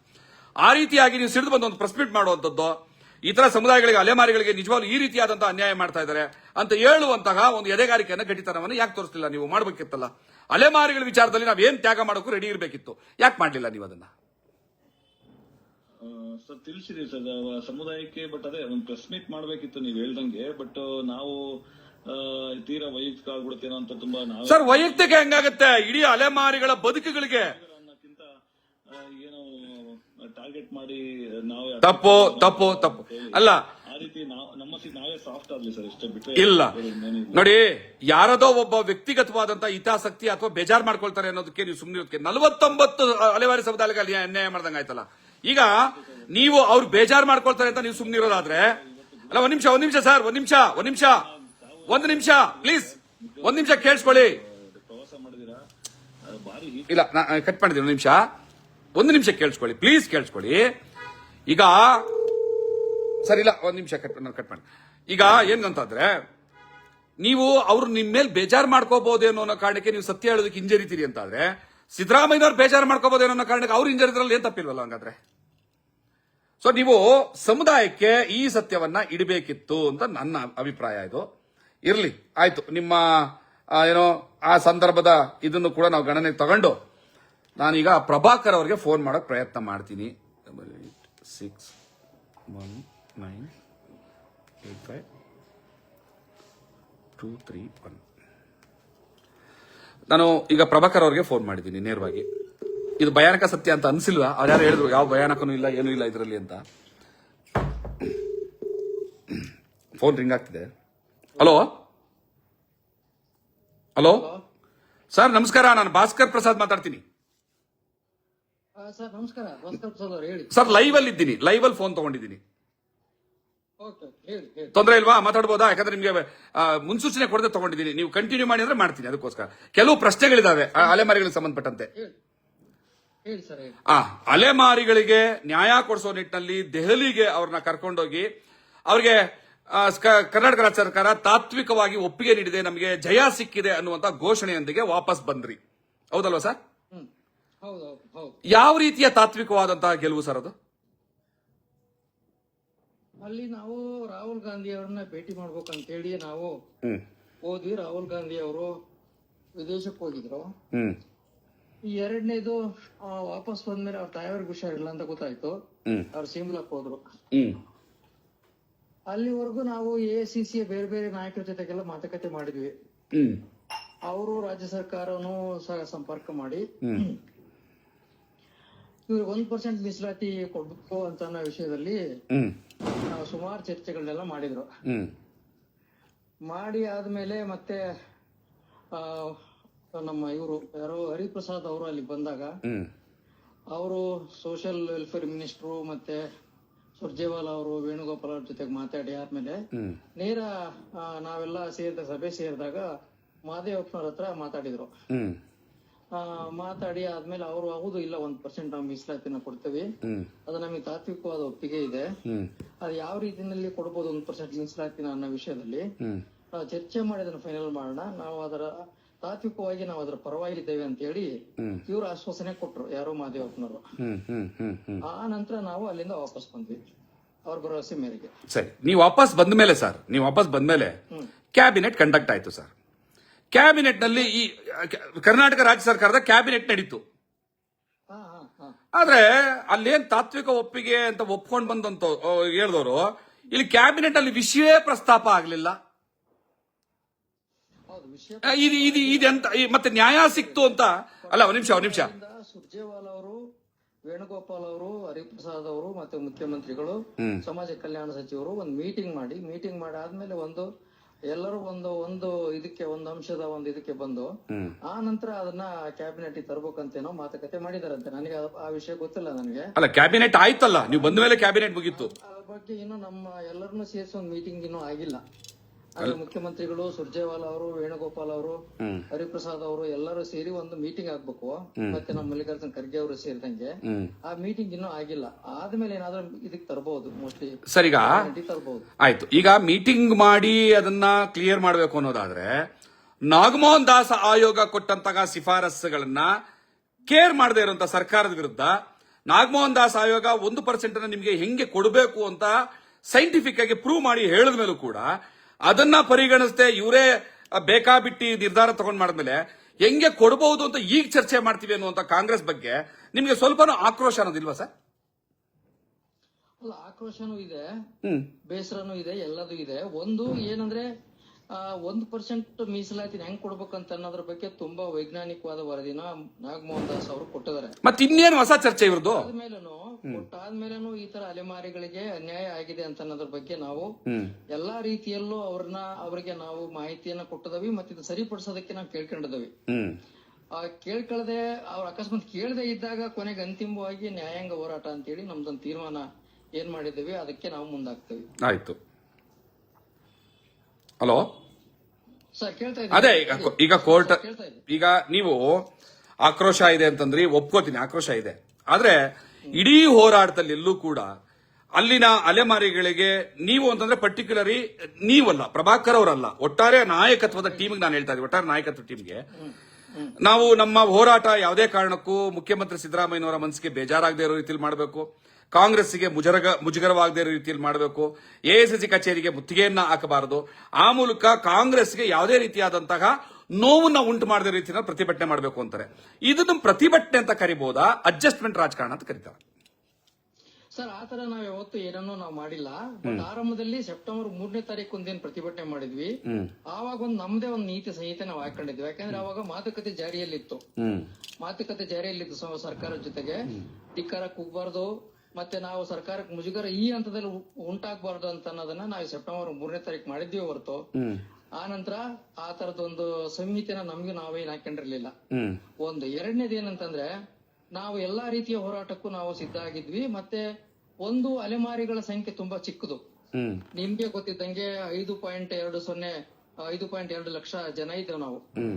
ನಾವು ಇದಕ್ ಬಂದಿದ್ದೇನೆ ಯಾವ್ದಕ್ಕೆ ಸೆಪ್ಟೆಂಬರ್ 3ನೇ ತಾರೀಕಿನ ದೊಡ್ಡ ಮಟ್ಟದ ಸಮಾವೇಶ ಆಯ್ತು. ಆ ನಂತರ ಒಂದು ಚಿಕ್ಕ ಪ್ರತಿಭಟನೆ ಜಾರಿನಲ್ಲಿ ಇದ್ದೇ ಇತ್ತು. ಹಂಗಾಗಿ ನಮ್ಮ ಇತಿಮಿತಿನಲ್ಲಿ ನಾವು ಒಂದು ಪ್ರತಿಭಟನೆನ ಮಾಡಿದ್ದೇವೆ. ಧಿಕ್ಕಾರಕ್ಕೆ ಹೋಗಬಾರ್ದಂತೂ ಇಲ್ಲ. ಸರ್ಕಾರಕ್ಕೆ ಈ ಪ್ರತಿಭಟನೆ ಸರ್ಕಾರಕ್ಕೆ ಮುಜುಗರ ಮಾಡಕ್ಕೋಸ್ಕರನೇ ತಾನೇ ನಾವು ಪ್ರತಿಭಟನೆ ಮಾಡೋದು. ಇಲ್ಲ ಈಗ ನಾವು ಆಮೇಲೆ ಹಾಕೊಳ್ಳಿಲ್ಲ. ಈಗ ಒಂದು ನಮ್ಮ ಇತಿಮಿತಿನಲ್ಲಿ ನಾವು ಪ್ರತಿಭಟನೆ ಮಾಡಿದ್ವಿ. ಈಗ ಏನಾಗಿದೆ ಸರ್, ನಿಮ್ಮ ಮೇಲೆ ಒಂದು ಬಹಳ ದೊಡ್ಡ ಒಂದು ಆರೋಪವನ್ನು ಹೊರಿಸಿದ್ದಾರೆ. ಅದಕ್ಕೆ ಸಂಬಂಧಪಟ್ಟಂತಹ ದಾಖಲೆಯನ್ನ ನನಗೆ ಒದಗಿಸಿದ್ದಾರೆ. ಪ್ರಭಾಕರ್ ಅವರು ಕಾಂಗ್ರೆಸ್ ಮ್ಯಾನ್, ಹಾಗಾಗಿ ಇಡೀ ಹೋರಾಟವನ್ನ ಕಾಂಗ್ರೆಸ್ಸಿಗೋಸ್ಕರ ದಿಕ್ಕು ತಪ್ಪಿಸ್ಬಿಟ್ರು ಅನ್ನುವಂತ ಆರೋಪವನ್ನು ಹೊರಿಸಿ ಒಂದು ಕಾಗದ ಪತ್ರವನ್ನ ನನಗೆ ಕಳಿಸ್ಕೊಟ್ಟಿದ್ದಾರೆ. ಅದರಲ್ಲಿ all India Congress committee SC department ನಲ್ಲಿ ಒಂದು ಅಲೆಮಾರಿಗಳು, ಅರೆ ಅಲೆಮಾರಿಗಳು ಮತ್ತೆ ವಿಮುಕ್ತ ಜನಜಾತಿ ಟಾಸ್ಕ್ ಫೋರ್ಸ್ ಅಂತ ಒಂದು ಡಿಪಾರ್ಟ್ಮೆಂಟ್ ಅನ್ನು ಓಪನ್ ಮಾಡಿ 27ನೇ ತಾರೀಕು ಅಕ್ಟೋಬರ್ 2022ರಲ್ಲಿ ಆದೇಶ ಪತ್ರ ಆಗಿದೆ. Shri K Rajuji, national coordinator AICC SC ST OBC and minority department. This is to notify that ಅಲೆಮಾರಿಗಳು ಒಂದಷ್ಟು ಡೀಟೇಲ್ಸ್ ಬರೆದು ಇದರಲ್ಲಿ Balakrishna Renke adviser, professor Ganesh Devi adviser, Mohammed Sadiq adviser, Kaluram adviser, Suresh Malha national coordinator, doctor AS Prabhakar national convener ಅಂತ ಕಾಂಗ್ರೆಸ್ ಪಕ್ಷದ ಉಪ ಸಮಿತಿಯ ಒಂದು 6 ಜನರಲ್ಲಿ ನೀವು ನ್ಯಾಷನಲ್ ಕನ್ವೀನಿಯರ್ ಅಂತ ನಿಮ್ಮನ್ನ ನೇಮಿಸಿದ್ದಾರೆ. ರಾಜೇಶ್ ಲಿಲೋತಿಯಾ ಅನ್ನೋರಂತರು ಸಿಗ್ನೇಚರ್ ಮಾಡಿದ್ದಾರೆ. ಈ AS ಪ್ರಭಾಕರ್ ನೀವೇ ಅಲ್ವಾ? ನೀವೇನಾ ಅಥವಾ ಬೇರೆಯವರ? ಸರ್, ನನಗನ್ಸಿದಾಗೆ ತಾವು ಗವರ್ಮೆಂಟ್ ಅಫಿಷಿಯಲ್ ಪ್ರೊಫೆಸರ್. ಒಂದು ಪಕ್ಷದಲ್ಲಿ ಈ ರೀತಿಯ ಕನ್ವೀನಿಯರ್ ನೀವು ಆಗ್ತೀರಿ ಅಂತಂದ್ರೆ ನನಗೆ ಅನುಮಾನ ಇದೆ. ಇದು ಸತ್ಯವಾ ಸುಳ್ಳ ಅಂತ ಗೊತ್ತಿಲ್ಲ ನನಗೆ. Sir, thanks very much. ನೀವು ಈ ಪ್ರಶ್ನೆ ಕೇಳಿದ್ದು ಎಲ್ಲರೂ ಇದನ್ನ ಕೇಳಿಸ್ಕೊತಾರೆ. ನೀವು ಫಸ್ಟ್ ಇದನ್ನ ಈ ಒಂದು ಪ್ರಶ್ನೆ ಕೇಳಿದ್ದಕ್ಕೆ ನಾನು ನನ್ನ ಸ್ಪಷ್ಟನೆಯನ್ನು ಕೊಡ್ತೇನೆ. Thank you. ಹೇಳಿ. ಮುಖ್ಯವಾಗಿ ಧನ್ಯವಾದಗಳು ಹೇಳ್ತೇನೆ. ಸರ್, 2019ರಲ್ಲಿ ಕಾಂಗ್ರೆಸ್ ಪಕ್ಷದ ಪ್ರಣಾಳಿಕೆಯಲ್ಲಿ, ಅಂದ್ರೆ 2019ರ ಏನ್ ಸಂಸತ್ ಚುನಾವಣೆ ಆಯ್ತು, ಆವಾಗ ಫಸ್ಟ್ ಟೈಮ್ ಕಾಂಗ್ರೆಸ್ ಪಕ್ಷದ ಪ್ರಣಾಳಿಕೆಯಲ್ಲಿ NT-DNT ಸಂಬಂಧಪಟ್ಟಂತೆ ಅವ್ರ ಪ್ರಣಾಳಿಕೆಯಲ್ಲಿ ಅವ್ರ ಅಭಿವೃದ್ಧಿಗೆ ಸಂಬಂಧಪಟ್ಟಂತೆ ಒಂದಿಷ್ಟು ವಿಷಯಗಳನ್ನ ಆಡ್ ಮಾಡಿದ್ರಂತೆ. ನಾನು ಆಕ್ಚುಲಿ ಆ ಪ್ರಣಾಳಿಕೆಗಳನ್ನ ನೋಡಿಲ್ಲ, ಅದ್ರ ಬಗ್ಗೆ ಗೊತ್ತೂ ಇಲ್ಲ ನನಗೆ. ಒಂದ್ಸಲ ಯಾವ್ದೋ ಒಂದು ಸಭೆನಲ್ಲಿ ನಾನು NT-DNTಗಳ ಬಗ್ಗೆ ಮಾತಾಡಿದ್ದನ್ನ ಕೇಳಿಸ್ಕೊಂಡು ಕೆಲವು AICC ನಾಯಕರು ಅವ್ರೇನ್ ಹೇಳಿದ್ರು ಅಂದ್ರೆ, ಸರ್ ನಮ್ಮಲ್ಲಿ NT-DNT ಸಂಬಂಧಪಟ್ಟಂತೆ ಒಂದು ಶೆಲ್ ಶುರುವಾಗಿದೆ, ನೀವು ಅದಕ್ಕೆ ಒಂದಿಷ್ಟು ಸಲಹೆ ಸೂಚನೆಗಳನ್ನ ಕೊಡ್ಬೇಕು ಅಂತ ಕೇಳಿದ್ರು ನನ್ನ. ಇದು ಯಾವಾಗ 2021ನೇ ಇಸ್ವಿನಲ್ಲಿ. ನಾನು ಸಲಹೆ ಸೂಚನೆಗಳನ್ನ ಎಲ್ರಿಗೂ ಕೊಡ್ತೇನೆ, ಸರ್ಕಾರಕ್ಕೂ ಕೊಡ್ತೇನೆ, ಇದಕ್ಕೂ ಕೊಡ್ತೇನೆ, ಬಟ್ ಪಾರ್ಟಿ ಕೊಡ್ಬೇಕಾದಾಗ ನಾನು ಒಂಚೂರು ಯೋಚನೆ ಮಾಡ್ಬೇಕಾಗತ್ತೆ. ಬಟ್ ಅದಕ್ಕೂ ಸಂಬಂಧಪಟ್ಟಂತೆ ನನ್ನ ಪುಸ್ತಕಗಳೆಲ್ಲ ಇದೆ, ನೀವು ದಯವಿಟ್ಟು ಅದನ್ನ ನೋಡಬಹುದು. ಮತ್ತೆ ಅದಕ್ಕೆ ಸಂಬಂಧಪಟ್ಟಂತೆ ನೀವು ಏನಾದ್ರೂ ಮತ್ತೆ ಕೇಳಿದ್ರೆ ನಾನು ನಿಮಗೆ ಮಾಹಿತಿಯನ್ನ ಕೊಡ್ತೇನೆ ಅಂತ ಹೇಳಿದೆ. ಇದು ಯಾವಾಗ 2021. ಒಂದು ದಿನ ಇದ್ದಕ್ಕಿದ್ದಂಗೆ ಏನಾಯ್ತು, ಒಂದು ಆರ್ಡರ್ ಬಂತು ಅಲ್ಲಿಂದ ನನ್ನ ಮೇಲ್ಗೆ 2022 ಯಾವ್ದೋ ಒಂದ್ ದಿನ. ಅದರಲ್ಲಿ ಏನಂತ ಇತ್ತು, ಅಡ್ವೈಸರಿ ಕಮಿಟಿ ರೇಣಿಕೆಯವರು, ಪ್ರೊಫೆಸರ್ ರೇಣಿಕೆ, ಪ್ರೊಫೆಸರ್ ದೇವಿ, ಮತ್ತೆ ಅದು ನನ್ನ ಹೆಸರು ಇತ್ತು. ನಾನು ಅವಾಗ ಹೇಳಿದೆ ಏನಂತಂದ್ರೆ, ನೋಡಿ, ನಾನೊಬ್ಬ ಸರ್ಕಾರಿ ನೌಕರನಾಗಿ ಯಾವುದೇ ಪಕ್ಷದ ಯಾವುದೇ ವಿಂಗಿಗೆ ಪ್ರತಿನಿಧಿ ಆಗೋದಾಗ್ಲಿ ಕನ್ವೀನರ್ ಆಗೋದಾಗ್ಲಿ ಸಾಧ್ಯ ಇಲ್ಲ, ನಾನು ಆಗಕ್ ಸಾಧ್ಯ ಇಲ್ಲ. ಏನೋ ಸಲಹೆ ಸೂಚನೆಗಳಿದ್ರೆ ಬೇಕಾದ್ರೆ ನಾನು ಕೊಡೋದಕ್ ಸಾಧ್ಯ. ಯಾವ ಪಾರ್ಟಿ ಕೇಳಿದ್ರು ನಾನು ಕೊಡ್ತೇನೆ, ಬಿಜೆಪಿ ಕೇಳಿದ್ರು ಕೊಡ್ತೇನೆ, ಕಾಂಗ್ರೆಸ್ ಕೇಳಿದ್ರು ಕೊಡ್ತೇನೆ. NT-DNTಗಳ ಬಗ್ಗೆ ಯಾವ ಪಕ್ಷ ಕೆಲಸ ಮಾಡಿದ್ರು ಕೊಡೋದು ನನ್ನ ಕರ್ತವ್ಯ ಒಬ್ಬ ಅಕಾಡೆಮಿಷಿಯನ್ ಆಗಿ. ನಾನು ನಿಮ್ಮ ಕಾಂಗ್ರೆಸ್ ಪಕ್ಷದ ಪ್ರತಿನಿಧಿಯಾಗಿ ನಾನು ಬರಕ್ ಸಾಧ್ಯ ಇಲ್ಲ ಅಂತೇಳಿ ಅವರಿಗೆ ರಿಪ್ಲೈ ಮಾಡಿದೆ. ರಿಪ್ಲೈ ಮಾಡಿದ್ಮೇಲೆ ನನ್ನನ್ನು ಅವ್ರು ಯಾವ ಮೀಟಿಂಗು ಕರೀಲಿಲ್ಲ, ನಾನು ಅವ್ರು ಯಾವ ಕರೆದ ಮೀಟಿಂಗ್ ನಾನು ಹೋಗಿಲ್ಲ, ಮತ್ತೆ ಅವರಿಂದ ಯಾವ ಆರ್ಥಿಕ ಸಹಾಯನೂ ತಗೊಂಡಿಲ್ಲ, ನಮ್ಗೆ ಯಾವ ಅಧಿಕಾರನೂ ಅದರಲ್ಲಿ ಇರ್ಲಿಲ್ಲ. ನಾನು ಒಂದು ಮೀಟಿಂಗ್ ಅವರಿಗೆ ಆ ಕಾಂಗ್ರೆಸ್ ಪಕ್ಷದ ಆ ಘಟಕದ ಯಾವ ಮೀಟಿಂಗ್ಗೂ ನಾನು ಹೋಗಿ ಜಾಯಿನ್ ಆಗ್ಲಿಲ್ಲ ಮತ್ತು ಹಾಜರಾಗ್ಲಿಲ್ಲ. ಇದು ನಡೆದಿರ್ತಕ್ಕಂಥ ಸತ್ಯ. ಸರ್, ಇಲ್ಲಿ ಈ ಲೆಟರ್ ಅಲ್ಲಿ ನೀವೆಲ್ಲ ಗೊತ್ತಿದ್ದಂಗೆ ನಾನು ಕಾಂಗ್ರೆಸ್ ಪಕ್ಷದವನಲ್ಲ, ಯಾವ ಪಕ್ಷಕ್ಕೂ ಸಂಬಂಧಪಟ್ಟವನಲ್ಲ. ನಾನೊಬ್ಬ ಸ್ವತಂತ್ರವಾದಂತ ಒಬ್ಬ ವ್ಯಕ್ತಿ, ನಿಮ್ ತರನೇ ಒಬ್ಬ ಸಾರ್ವಜನಿಕ. ಅದು ಬಿಟ್ರೆ ನಾನು ಕಾಂಗ್ರೆಸ್ ಪಕ್ಷದ ಪದಾಧಿಕಾರಿಯೂ ಅಲ್ಲ, ಅವರು ಏನು ಒಂದು ಮಾಡಿ ಅಪಾಯಿಂಟ್ಮೆಂಟ್ ಏನು ಮಾಡಿ ಕಳಿಸಿದ್ರೆ ನನಗೆ ಅದರ ಆ ಘಟಕದ ಪದಾಧಿಕಾರಿಯೂ ನಾನಲ್ಲ, ಸದಸ್ಯನೂ ನಾನಲ್ಲ. ಇದು ನಾನು ನಿಮಗೆ ಕೊಡ್ತಿರ್ತಕ್ಕಂಥ ಅತ್ಯಂತ ಪ್ರಾಮಾಣಿಕವಾದಂತ ಸ್ಪಷ್ಟನೆ. Okay, thank you. ಇಲ್ಲಿ ನೀವ್ ಹೇಳಿದ್ರಿ ಒಂದು ನಿಮಿಷ ಹೋಲಿಸ್ತಕ್ಕಂಥ ಪ್ರಶ್ನೆನೇ ಇಲ್ಲ. ಯಾಕಂದ್ರೆ ನಾವ್ ಯಾವತ್ತು ಕಾಂಗ್ರೆಸ್ ಪರವಾಗಿ ಕೆಲಸ ಮಾಡಿದವರು ಅಲ್ಲ, ಕಾಂಗ್ರೆಸ್ ಪಕ್ಷಕ್ಕೂ ನಮಗೆ ನಾನು ವೈಯಕ್ತಿಕವಾಗಿ ನನಗೆ ಸಂಬಂಧ ಇಲ್ಲ. ಸರ್, ಈಗ ಏನಂತಂದ್ರೆ ಸ್ವತಂತ್ರ ಸಾರ್ವಜನಿಕ ಆಗಿ ಜನಪರವಾದಂತ ಚಳುವಳಿಗಳಲ್ಲಿ ಮಧ್ಯದ ತೊಡ್ಕೊಂಡು ಬಂದದನಿ ನೀವು ನೋಡಿದಿರಿ, ಜನ ಎಲ್ಲ ನೋಡಿದ್ದಾರೆ. ಕಾಂಗ್ರೆಸ್ ಪಕ್ಷಕ್ಕೆ ಸಂಬಂಧಪಟ್ಟಂತೆ ನನ್ನ ನಿಲುವು ಅಥವಾ ಬೇರೆ ಯಾವುದೇ ಪಕ್ಷಕ್ಕೆ ಸಂಬಂಧಪಟ್ಟಂತೆ ನನ್ನ ನಿಲುವು ತುಂಬಾ ಸ್ಪಷ್ಟ. ಈಗ ಮಾತಾಡಲ್ಲ ಸರ್ ನಾನು ಮಾತಾಡಿ ಸರ್.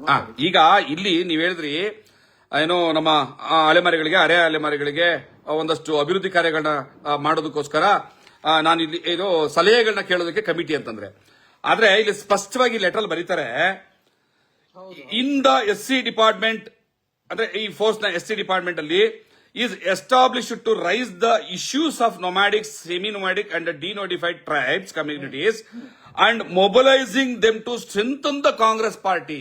ಕಾಂಗ್ರೆಸ್ ಪಾರ್ಟಿಯನ್ನ ಬಲಗೊಳಿಸೋದಕ್ಕೋಸ್ಕರ ಈ ಒಂದು ಸಮಿತಿಯನ್ನ ರಚನೆ ಮಾಡಿದೀವಿ ಅಂತ ಹೇಳ್ತಾರೆ. ತಮ್ಮ ಹೆಸರನ್ನ ಹಾಕ್ತಾರೆ. ತಾವು ಸರ್ಕಾರಿ ನೌಕರರಾಗಿ ಪಕ್ಷದಲ್ಲಿ ಈ ರೀತಿ ಗುರುತಿಸ್ಕೊಳ್ಳೋಕೆ ಅವಕಾಶ ಇದೆಯಾ ಕಾನೂನುಬದ್ಧವಾಗಿ ಅಂತ? ಇಲ್ಲ ಸರ್, ನಾನು ಗುರುತಿಸ್ಕೊಳ್ತಕ್ಕಂಥ ಪ್ರಶ್ನೆನೇ ಬರ್ಲಿಲ್ಲಲ್ಲ. ಮತ್ತೆ ಇದಕ್ಕೆ ನೀವು ರೈಟಿಂಗ್ ಅಲ್ಲಿ ಏನಾದ್ರು ನೀವು ಲೆಟರ್ ಕೊಟ್ರಾ? ಬರಲಿಲ್ಲ. ಅದನ್ನ ನಾನೆಲ್ಲೂ ಯಾರಿಗೂ ಜಗಜಾಹಿರು ಮಾಡಿಲ್ಲ. ನಾನು ಅದಕ್ಕೆ ಸಂಬಂಧಪಟ್ಟ ಕೆಲಸನೂ ಮಾಡ್ಲಿಲ್ಲ. ಅಲ್ಲ, ನಿಮ್ಮ ಜವಾಬ್ದಾರಿ ಇಮಿಡಿಯೇಟ್ ಬರಕ್ಕಾಗಲ್ಲ ಅಂತಲೂ ಹೇಳಿದೆ. ಇದು ಲಿಖಿತವಾದಂತ ರಿಪ್ಲೈ ಹೋಗ್ಬೇಕಿತ್ತು ನಿಮ್ ಕಡೆಯಿಂದ ಅಂತ. ದಯವಿಟ್ಟು ಬೇಕಾದ್ರೆ ACC ಮಾಹಿತಿ ತಗೊಂಡು ನೀವು ಸ್ಪಷ್ಟನೆ ಮಾಡ್ಕೋಬಹುದು. ನಾನಿವಾಗ ಇಲ್ಲಿ ಸ್ಪಷ್ಟನೆ ಕೇಳೋದ್ರಲ್ಲಿ ಯಾವ ತಪ್ಪು ಇಲ್ಲ ಅಂತ ಅನ್ಕೋತೀನಿ. ಖಂಡಿತ ಇಲ್ಲ. ಯಾಕಂದ್ರೆ ನನಗೆ ಬಂದಂತ ಮಾಹಿತಿಯನ್ನ ಒಬ್ಬ ಮಾಧ್ಯಮದವರಾಗಿ ನಾನು ಇದನ್ನ ಕ್ಲಿಯರ್ ಮಾಡ್ಲೇಬೇಕಾಗ್ತದೆ, ಮಾಡ್ತಿದ್ದೀನಿ. ಯಾಕೆ ಈ ಆರೋಪ ಬಂತು ಅಂತಂದ್ರೆ, ನಿಮಗೂ ಮುಂಚೆ ಒಂದು 3-4 ಜನ ಅಲೆಮಾರಿ ಸಮುದಾಯದ ಮುಖಂಡರೇ ಮಾತಾಡಿದಾಗ ಹೇಳಿದ್ರು, ದೆಹಲಿನಲ್ಲಿ ಕಾಂಗ್ರೆಸ್ ವಿರುದ್ಧ ಘೋಷಣೆ ಮಾಡೋದಕ್ಕೆ ಬಿಡ್ಲಿಲ್ಲ, ಕಂಡೀಷನ್ ಮಾಡಿದ್ರು, ನೂರ್ಸಿದವರೆಲ್ಲ ಕೂರಿಸ್ಕೊಂಡು ನಮ್ಮ ಮೇಲೆ ಒತ್ತಡ ತಂದ್ರು. ಅದನ್ನ ಮೀರಿ ಕೂಡ ನಾವು ASC ಡಿಪಾರ್ಟ್ಮೆಂಟ್ಗೆ 10 ಜನ ಟೀಮ್ ಆಗಿ ನುಗ್ಗಬೇಕು ಅಂದಾಗ ನಮ್ಮನ್ನ ಗುಂಪಿಂದ ಹೊರಗಡೆ ಹಾಕಿದ್ರು, ನಮ್ಮನ್ನ ಒಂಥರ ಭಯೋತ್ಪಾದಕರ ನೋಡಿದ್ರು, ಅವರೇ ಪ್ರೆಸ್ ಮೀಟ್ ಮಾಡಕ್ ಹೋದ್ರು, ಈ ರೀತಿ ಸಮುದಾಯವನ್ನು ಒಡೆದು ಬಿಟ್ರು ಅನ್ನೋ ಆರೋಪಗಳೆಲ್ಲ ಮಾಡಿದ್ರು. ಆ ಸಮುದಾಯನ ಒಡೆದಂತ ಟೀಮಿನಲ್ಲಿ ಪ್ರಭಾಕರ್ ಅವರು ಗುರುತಿಸ್ಕೊಂಡ್ರು, ನಮ್ಮನ್ನ ದೂರ ಹಾಕಿದ್ರು ಅಂತ ಆರೋಪ ಮಾಡಿದ್ರು ನಿಮ್ಮ ಮೇಲೆ. ಇಲ್ಲ ಸರ್, ಯಾರನ್ನು ಹೊರಗೆ ಹಾಕಿಲ್ಲ. ಒಂದೇನಂತಂದ್ರೆ ಭಿನ್ನಾಭಿಪ್ರಾಯಗಳು ಬಂದದ್ದು ಹೌದು, ಇಲ್ಲ ಅಂತ ನಾನು ಹೇಳ್ತಿಲ್ಲ. ಸುಮ್ನೆ ಸುಳ್ಳು ಹೇಳೋದ್ರಲ್ಲಿ ಏನ್ ಅರ್ಥ ಇಲ್ಲ. ಒಂದು ಇಡೀ ಕಮಿಟಿ ಈ ರೀತಿಲಿ ಒಂದು ಪ್ರತಿಭಟನೆ ಮಾಡ್ಬೇಕಂತ ಹೇಳಿ ನಾವೊಂದು ತೀರ್ಮಾನ ಮಾಡಿದ್ವಿ. ಒಂದು ಏನಂದ್ರೆ ACC ಅವರು ನೀವು ಎಷ್ಟು ಜನ ಬರ್ತೀರೋ ಬನ್ನಿ ಮಾತುಕತೆ ಮಾಡೋಣ ಅಂತ ಹೇಳಿ ಅವರು ACC ಅವ್ರು ಕರೆದಿದ್ರು. ಬಟ್ ಏನಾಯ್ತು, ಇಡೀ ಡೆಲ್ಲಿಯ ಪೊಲೀಸು ಬೆಂಗಳೂರು ಪೊಲೀಸ್ಗೂ ತುಂಬಾ ವ್ಯತ್ಯಾಸ ಇದೆ. ಹೌದು. ಅಲ್ಲಿ ಹೋದ 300-400 ಜನ ಏನು ಅಲೆಮಾರಿಗಳಿದ್ರು, ಆ ಅಲೆಮಾರಿಗಳ ಮೇಲೆ ವಿನಾಕಾರಣ ಕೇಸು, ಜೈಲು ಇದೆಲ್ಲ ಆಗ್ಬಾರ್ದನ್ನ ಕಾರಣಕ್ಕೋಸ್ಕರ ನಾವು ತುಂಬಾ ಹೊರಟಾಗಿ ಪ್ರತಿಭಟನೆ ಮಾಡೋದು ಬೇಡ. ಅದು ಬೆಂಗಳೂರಲ್ಲ, ಇದಕ್ಕಿದ್ದಂಗೆ ನಾವೇನಾದ್ರೂ ಕಾನೂನು ಮೀರಿ ಏನಾದ್ರೂ ಹೋಯ್ತು ಅಂತಂದ್ರೆ ನಮ್ ಕೈಲಿ ಇರಲ್ಲ ಯಾವ್ದು. ನಾವು ಒಂದು ಕಾರಣಕ್ಕೋಸ್ಕರ ಇದ್ ಮಾಡಿದ್ವಿ ಹೊರತು ಬೇರೆ ಇನ್ನೇನು ಇಲ್ಲ. ಭಿನ್ನಾಭಿಪ್ರಾಯ ಬಂತು, ನಾನು ಇಲ್ಲ ಅಂತ ಹೇಳ್ತಿಲ್ಲ. ಅಲ್ಲ, ಇದು ಮತ್ತೆ ಹೊರ ಹಾಕಿದ್ರಂತ ಹೇಳ್ತಾ ಇದ್ದಾರೋ ಅವ್ರು ಇನ್ನೂ ನಮ್ಮ ಈ ಮೂಮೆಂಟ್ ಅಲ್ಲಿ ಇದ್ದಾರೆ. ಅವ್ರನ್ನ ಹೊರ ಹಾಕಂತ ಪ್ರಶ್ನೆ ಇಲ್ಲ. ಅವ್ರ ಆರೋಪ ಇದೆ. ಅವ್ರ ಆರೋಪ ಏನು ಅಂತಂದ್ರೆ, ಸರ್ ಈಗ ಒಂದು ನಿಮಿಷ ಅವ್ರ ಆರೋಪ ಇದೆ. ಈಗ ನೀವ್ ಹೇಳ್ತೀರಿ ಇದು ಕಾಂಗ್ರೆಸ್ ಪರವಾಗಿ ನಡೆದಂತ ಹೋರಾಟ ಮಾತ್ರ ಅಲ್ಲ, ಇದು ನಮಗೋಸ್ಕರ ನಡೆದಿದ್ದು ಅಂತ. ಬಟ್ ಅವರು ಆರೋಪ ಮಾಡ್ತಾರೆ, ನಮ್ಮ ಹೋರಾಟದ ಚಪ್ರಕ್ಕೆ, ನಮ್ಮ ಹೋರಾಟದ ವೇದಿಕೆಗೆ ಫ್ರೀಡಂ ಪಾರ್ಕ್ ನಲ್ಲಿ ಮಾಜಿ ಉಪಮುಖ್ಯಮಂತ್ರಿ, ಶಾಸಕರು ಮತ್ತೆ ವಿಧಾನ ಪರಿಷತ್ ಸದಸ್ಯರು ಇವರೆಲ್ಲ ಬಂದಾಗ ನೀವು ವೇದಿಕೆಗೆ ಇರಬಾರ್ದು ಅಂತ ಗಲಾಟೆ ಮಾಡ್ತಾರೆ, ವಿರೋಧ ಮಾಡ್ತಾರೆ. ಯಾವುದೇ ಕಾರಣಕ್ಕೂ ಅವರು ನಮ್ಮ ವೇದಿಕೆಗೆ ಬರಬಾರ್ದು ಅಂತಾರೆ.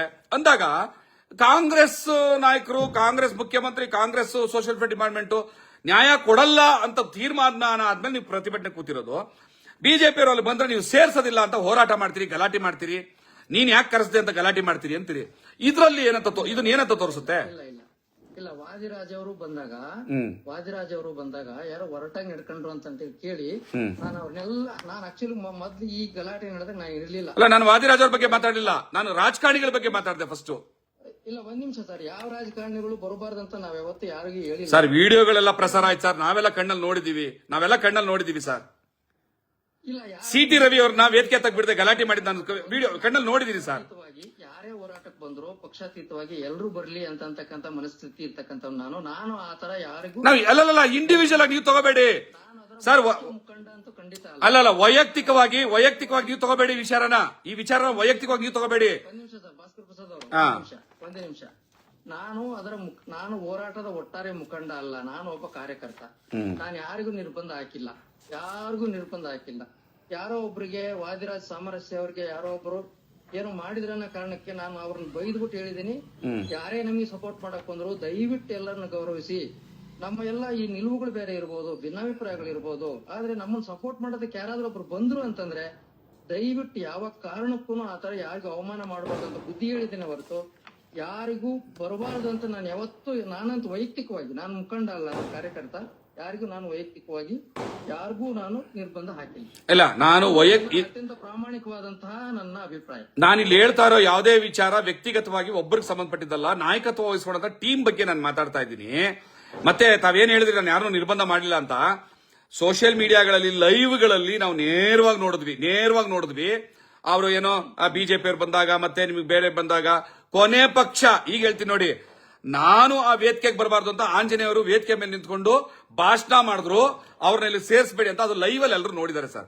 ಈ ರೀತಿಯಾದಂತಹ ಒಂದು ಪರ್ಸನಲ್ ರಿವೆಂಜ್ಗಳನ್ನಿಟ್ಕೊಂಡು ಪಕ್ಷಪಾತ ಧೋರಣೆಗಳನ್ನಿಟ್ಕೊಂಡು ಅಲೆಮಾರಿಗಳನ್ನ ಹೋರಾಟಕ್ಕೆ ಕರೆದು ಸಾಧಿಸಿದ್ದೇನು ಅಂತ. ಇಲ್ಲ ಆತರ ಅದು ಹಂಗಾಗಿದ್ರೆ ಏನಾದ್ರೂ ಆಗಿದ್ರೆ ತಪ್ಪು. ನಾನು ಅವಾಗ ಇರ್ಲಿಲ್ಲ. ಆತರ ನಿಮ್ಮ ಮೇಲೆ ನಿರ್ಬಂಧ ಏರಿದಾಗ ಅಥವಾ ಇನ್ಯಾರು ಓಪನ್ ಆಗಿ ಮಾತಾಡಿದ್ರು, ಓಪನ್ ಆಗಿ ಭಾಷಣ. ಸತ್ಯವಾಗ್ಲೂ ನಾನು ಅಲ್ಲಿ ಇರ್ಲಿಲ್ಲ. ನಾನು ಬಂದಿದ್ದೆ ಸೆಪ್ಟೆಂಬರ್ 19-20 ನಂತರ ಅಲ್ಲಿಗೆ. ಅಲ್ಲಿವರೆಗೂ ನಾನು ಅಲ್ಲಿಗೆ ಬಂದಿರ್ಲಿಲ್ಲ. ಅದು ನಮ್ಮ ದಾವಣಗೆರೆ ವಕೀಲ ಒಬ್ಬರು ನಮ್ಮ ವೀರೇಶ್ ಅಂತ ಇದ್ದಾರೆ ಸಮುದಾಯದವರು, ಅವರು ನನ್ನನ್ನ ಈ ಚಳವಳಿಗೆ ಬನ್ನಿ ಅಂತ ಹೇಳಿ ಇದನ್ನ ಮಾಡಿದಾಗ ನಾನು ಬಂದೇ ಹೊರತು ಅಲ್ಲಿವರೆಗೂ ನಾನು ಬಂದಿರ್ಲಿಲ್ಲ. ಸೆಪ್ಟೆಂಬರ್ 20 ನಂತರ ಆಗಸ್ಟ್ 20 ನಂತರ ನಾನು ಈ ಚಳವಳಿಗೆ ಬಂದೇ ಹೊರತು ಅಲ್ಲಿವರೆಗೂ ನನ್ನ ಪ್ರವೇಶ ಇರಲಿಲ್ಲ ಅಲ್ಲಿ. ಬಟ್ ವೈಯಕ್ತಿಕವಾಗಿ ನಾನು ಹೇಳೋದು, ಒಂದು ನಿಮ್ಗೆ ಆತರ ನೋವಾಗಿರ್ಬೋದು, ಯಾರಾದ್ರೂ ನೋವು ಮಾಡಿದ್ರೆ ನಾನು ನೋವಲ್ಲ ಸರ್, ನೋವಿನ ಪ್ರಶ್ನೆನೇ ಅಲ್ಲ ಅದು. ಇಲ್ಲ ಅದು ನೋವಿನ ಪ್ರಶ್ನೆ ಅಲ್ಲ.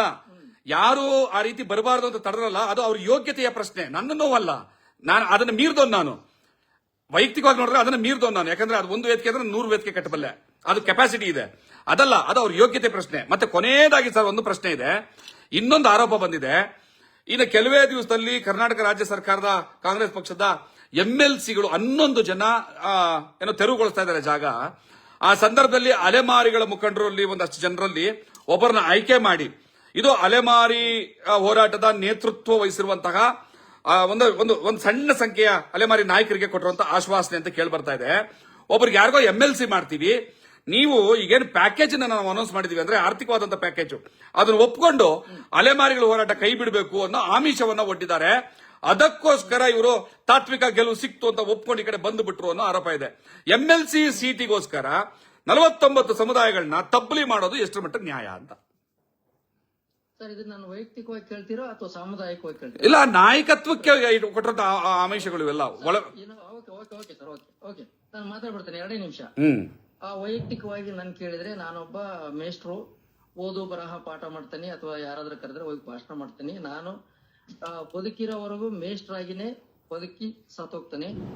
ಸರ್ಕಾರದ, ಅದು ಯಾವುದೇ ಸರ್ಕಾರ ಆಗಿರ್ಬೋದು, ಯಾವುದೇ ಪಕ್ಷದ ಸರ್ಕಾರ ಆಗಿರ್ಬೋದು, ಅಲೆಮಾರಿಗಳ ಹೆಸರು ಹೇಳ್ಕೊಂಡು ನನ್ನನ್ನ ಯಾವುದೇ ನಾಮಿನೇಷನ್ ಮಾಡಿದ್ರೆ ನಾನು ಇವತ್ತು ಹೇಳ್ತಾ ಇದೀನಿ, ಯಾವ ಕಾರಣಕ್ಕೂ ಒಪ್ಕೊಳ್ಳಲ್ಲ. Thank you. ನಾನು ಮೇಷ್ಟ್ರಾಗಿರ್ತೀನಿ, ಮೇಷ್ಟ್ರಾಗಿ ಸಾಯ್ತೀನಿ. ಸರ್ಕಾರದ ಯಾವ ನಾಮಿನೇಷನ್ ಅನ್ನು ಒಪ್ಕೊಳ್ತಕ್ಕಂತ ಪ್ರಶ್ನೆನೇ ಇಲ್ಲ. ಆ ತರದಿದ್ರೆ ನಾನು ಹಿಂದೆ ತುಂಬಾ ಅವಕಾಶಗಳು ನನಗಿತ್ತು. ಯಾರು ಈ ಪ್ರಶ್ನೆ ಕೇಳೋದಕ್ಕೆ ನಿಮ್ಗೆ ಹೇಳಿದಾರೋ ಅವ್ರಿಗೂ ಗೊತ್ತಿದೆ.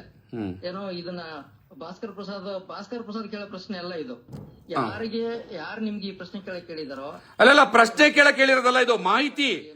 ಸರ್, ನನಗೆ ಕೆಲವು ಮಾಹಿತಿಗಳ ಮೂಲಗಳಿರ್ತವೆ.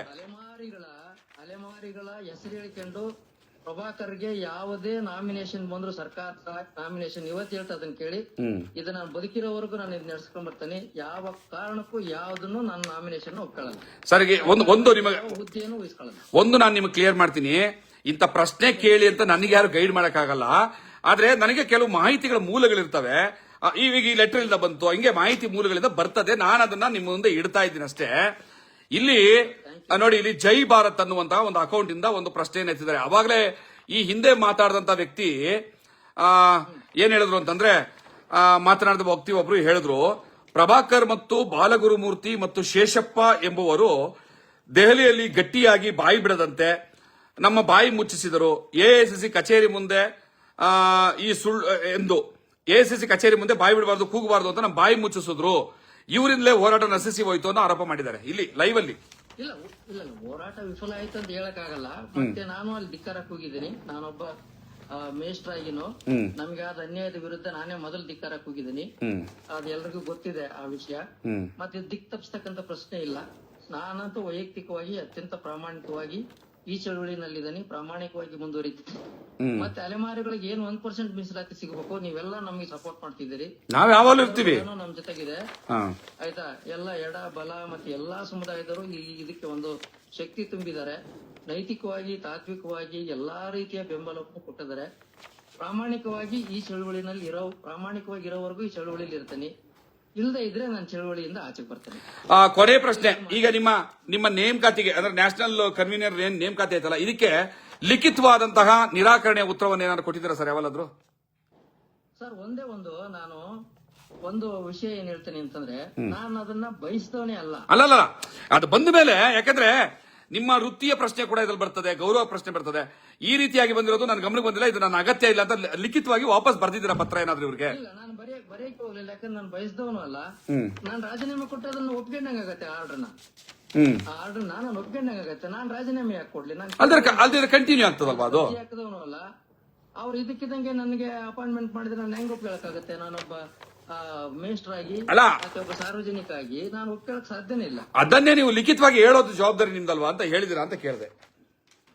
ಸರಿ, ಬಟ್ ನಾನು ರಾಜೀನಾಮೆ ಕೂಡ ಪ್ರಶ್ನೆ ಬರಲಿಲ್ಲ, ಯಾಕಂದ್ರೆ ನಾನು ಅದನ್ನ ಅಕ್ಸೆಪ್ಟ್ ಮಾಡಿ. ರಾಜೀನಾಮೆ ಅಲ್ಲ, ನಿರಾಕರಣೆ. ರಾಜೀನಾಮೆ ಬೇರೆ, ನಿರಾಕರಣೆ ಬೇಡ ಅಲ್ವಾ ಸರ್? ನಿರಾಕರಣೆ ಕಾರಣ ಕೊಟ್ಟು ನಾನೊಬ್ಬ ಗವರ್ಮೆಂಟ್ ಅಫಿಷಿಯಲ್ ಆಗಿದ್ರಿಂದ ನಾನು ಇದನ್ನೆಲ್ಲ ಈ ತರ ಮಾಡಕ್ ಸಾಧ್ಯ ಇಲ್ಲ ಅನ್ನೋ ನಿರಾಕರಣೆ. ಇಲ್ಲ, ನಾನು ಅದನ್ನ ಅಕ್ಸೆಪ್ಟ್ ಮಾಡ್ಕೊಳ್ಳಿಲ್ವಲ್ಲ ಸರ್. ನಾನು ಕೇಳಿದವನಲ್ಲ, ಅರ್ಜಿನೂ ಹಾಕಿದವನಲ್ಲ. ಅವ್ರು ಏನೋ ಒಂದು ಅಪಾಯಿಂಟ್ಮೆಂಟ್ ಮಾಡಿದ್ರು, ಆಮೇಲೆ 1-2 ಮೀಟಿಂಗ್ ಕರೆದ್ರೆ ನನ್ ಮೀಟಿಂಗ್ ಬರಕ್ ಆಗಲ್ಲ ಅಂತ ಹೇಳಿದೆ. ಯಾಕಾಗಲ್ಲ ಅಂತ ಹೇಳಿದ್ರೆ, ಅದು ನೀನು ಪಕ್ಷ ಬಲಪಡಿಸ್ತಕ್ಕಂತ ಒಂದು ಲೈನ್ ಇದೆ ಕೆಳಗಡೆ. ಅದು ಕೇವಲ ಒಂದು ಸಲಹೆ ಸೂಚನೆ, ಸಲಹಾ ಸಮಿತಿ ಅಂತ ಏನಾದ್ರು ಇದ್ರೆ ನಾನು ಸಲಹೆ ಸೂಚನೆ ಕೊಡ್ಬೋದಾಗಿತ್ತು. ಕೊನೆ ಒಂದು ವಾಕ್ಯ ಇದೆ ಅಲ್ಲಿ, ಏನು ಪಕ್ಷ ಬಲವರ್ಧನೆ, ಪಕ್ಷವನ್ನು ಬಲಪಡಿಸಲು. ನಾನು ಕಾಂಗ್ರೆಸ್ ಪಕ್ಷವನ್ನು ಬಲಪಡಿಸ್ತಕ್ಕಂತ ಮನುಷ್ಯ ಅಲ್ಲ. ನಾನು ನಮ್ಮ ನಾಡಿನ ಜನತೆಯನ್ನ ಬಲಪಡಿಸ್ತಕ್ಕಂತ ಒಬ್ಬ ಮೇಷ್ಟ್ರು. ಯಾವ ಕಾರಣಕ್ಕೂ ನಾನು ಅದನ್ನ ಅಕ್ಸೆಪ್ಟ್ ಮಾಡ್ಕೊಳ್ಳಲ್ಲ. ನಾನು ನಿಮ್ ಸಭೆಗಳಲ್ಲಿ ಭಾಗವಹಿಸಲ್ಲ ಅಂತ ಹೇಳಿದೆ. ಆಗ್ಲಿ sir, thank you very much sir. ನಾನು ಕೊಡಕ್ಕಾಗಲಿಲ್ಲ, ಯಾಕಂದ್ರೆ ಅಕ್ಸೆಪ್ಟ್ ಮಾಡ್ಲಿಲ್ಲ ನಾನು ಅದನ್ನ. ಇದರಲ್ಲಿ ಈಗ ನಾನು ಕೇಳಿದೀನಿ, ಇದು ನನ್ನ ವೈಯಕ್ತಿಕ ಅಲ್ಲ. ನನಗೆ ಏನೇನು ಮಾಹಿತಿಗಳು, ಪ್ರಶ್ನೆಗಳು ಸಾರ್ವಜನಿಕವಾಗಿ ಬರ್ತದೆ, ಅದನ್ನ ನೀವು ಮುಂದೆ ಇಡುವಂತ ಕೆಲಸವನ್ನು ಅಷ್ಟೇ ಮಾಡಿದೀನಿ. ಸಮರ್ಪಕವಾಗಿ ಉತ್ತರಿಸಿದ್ರಿ ಅಂತ ಅನ್ಕೊಂಡಿದ್ದೀನಿ. Thank you sir.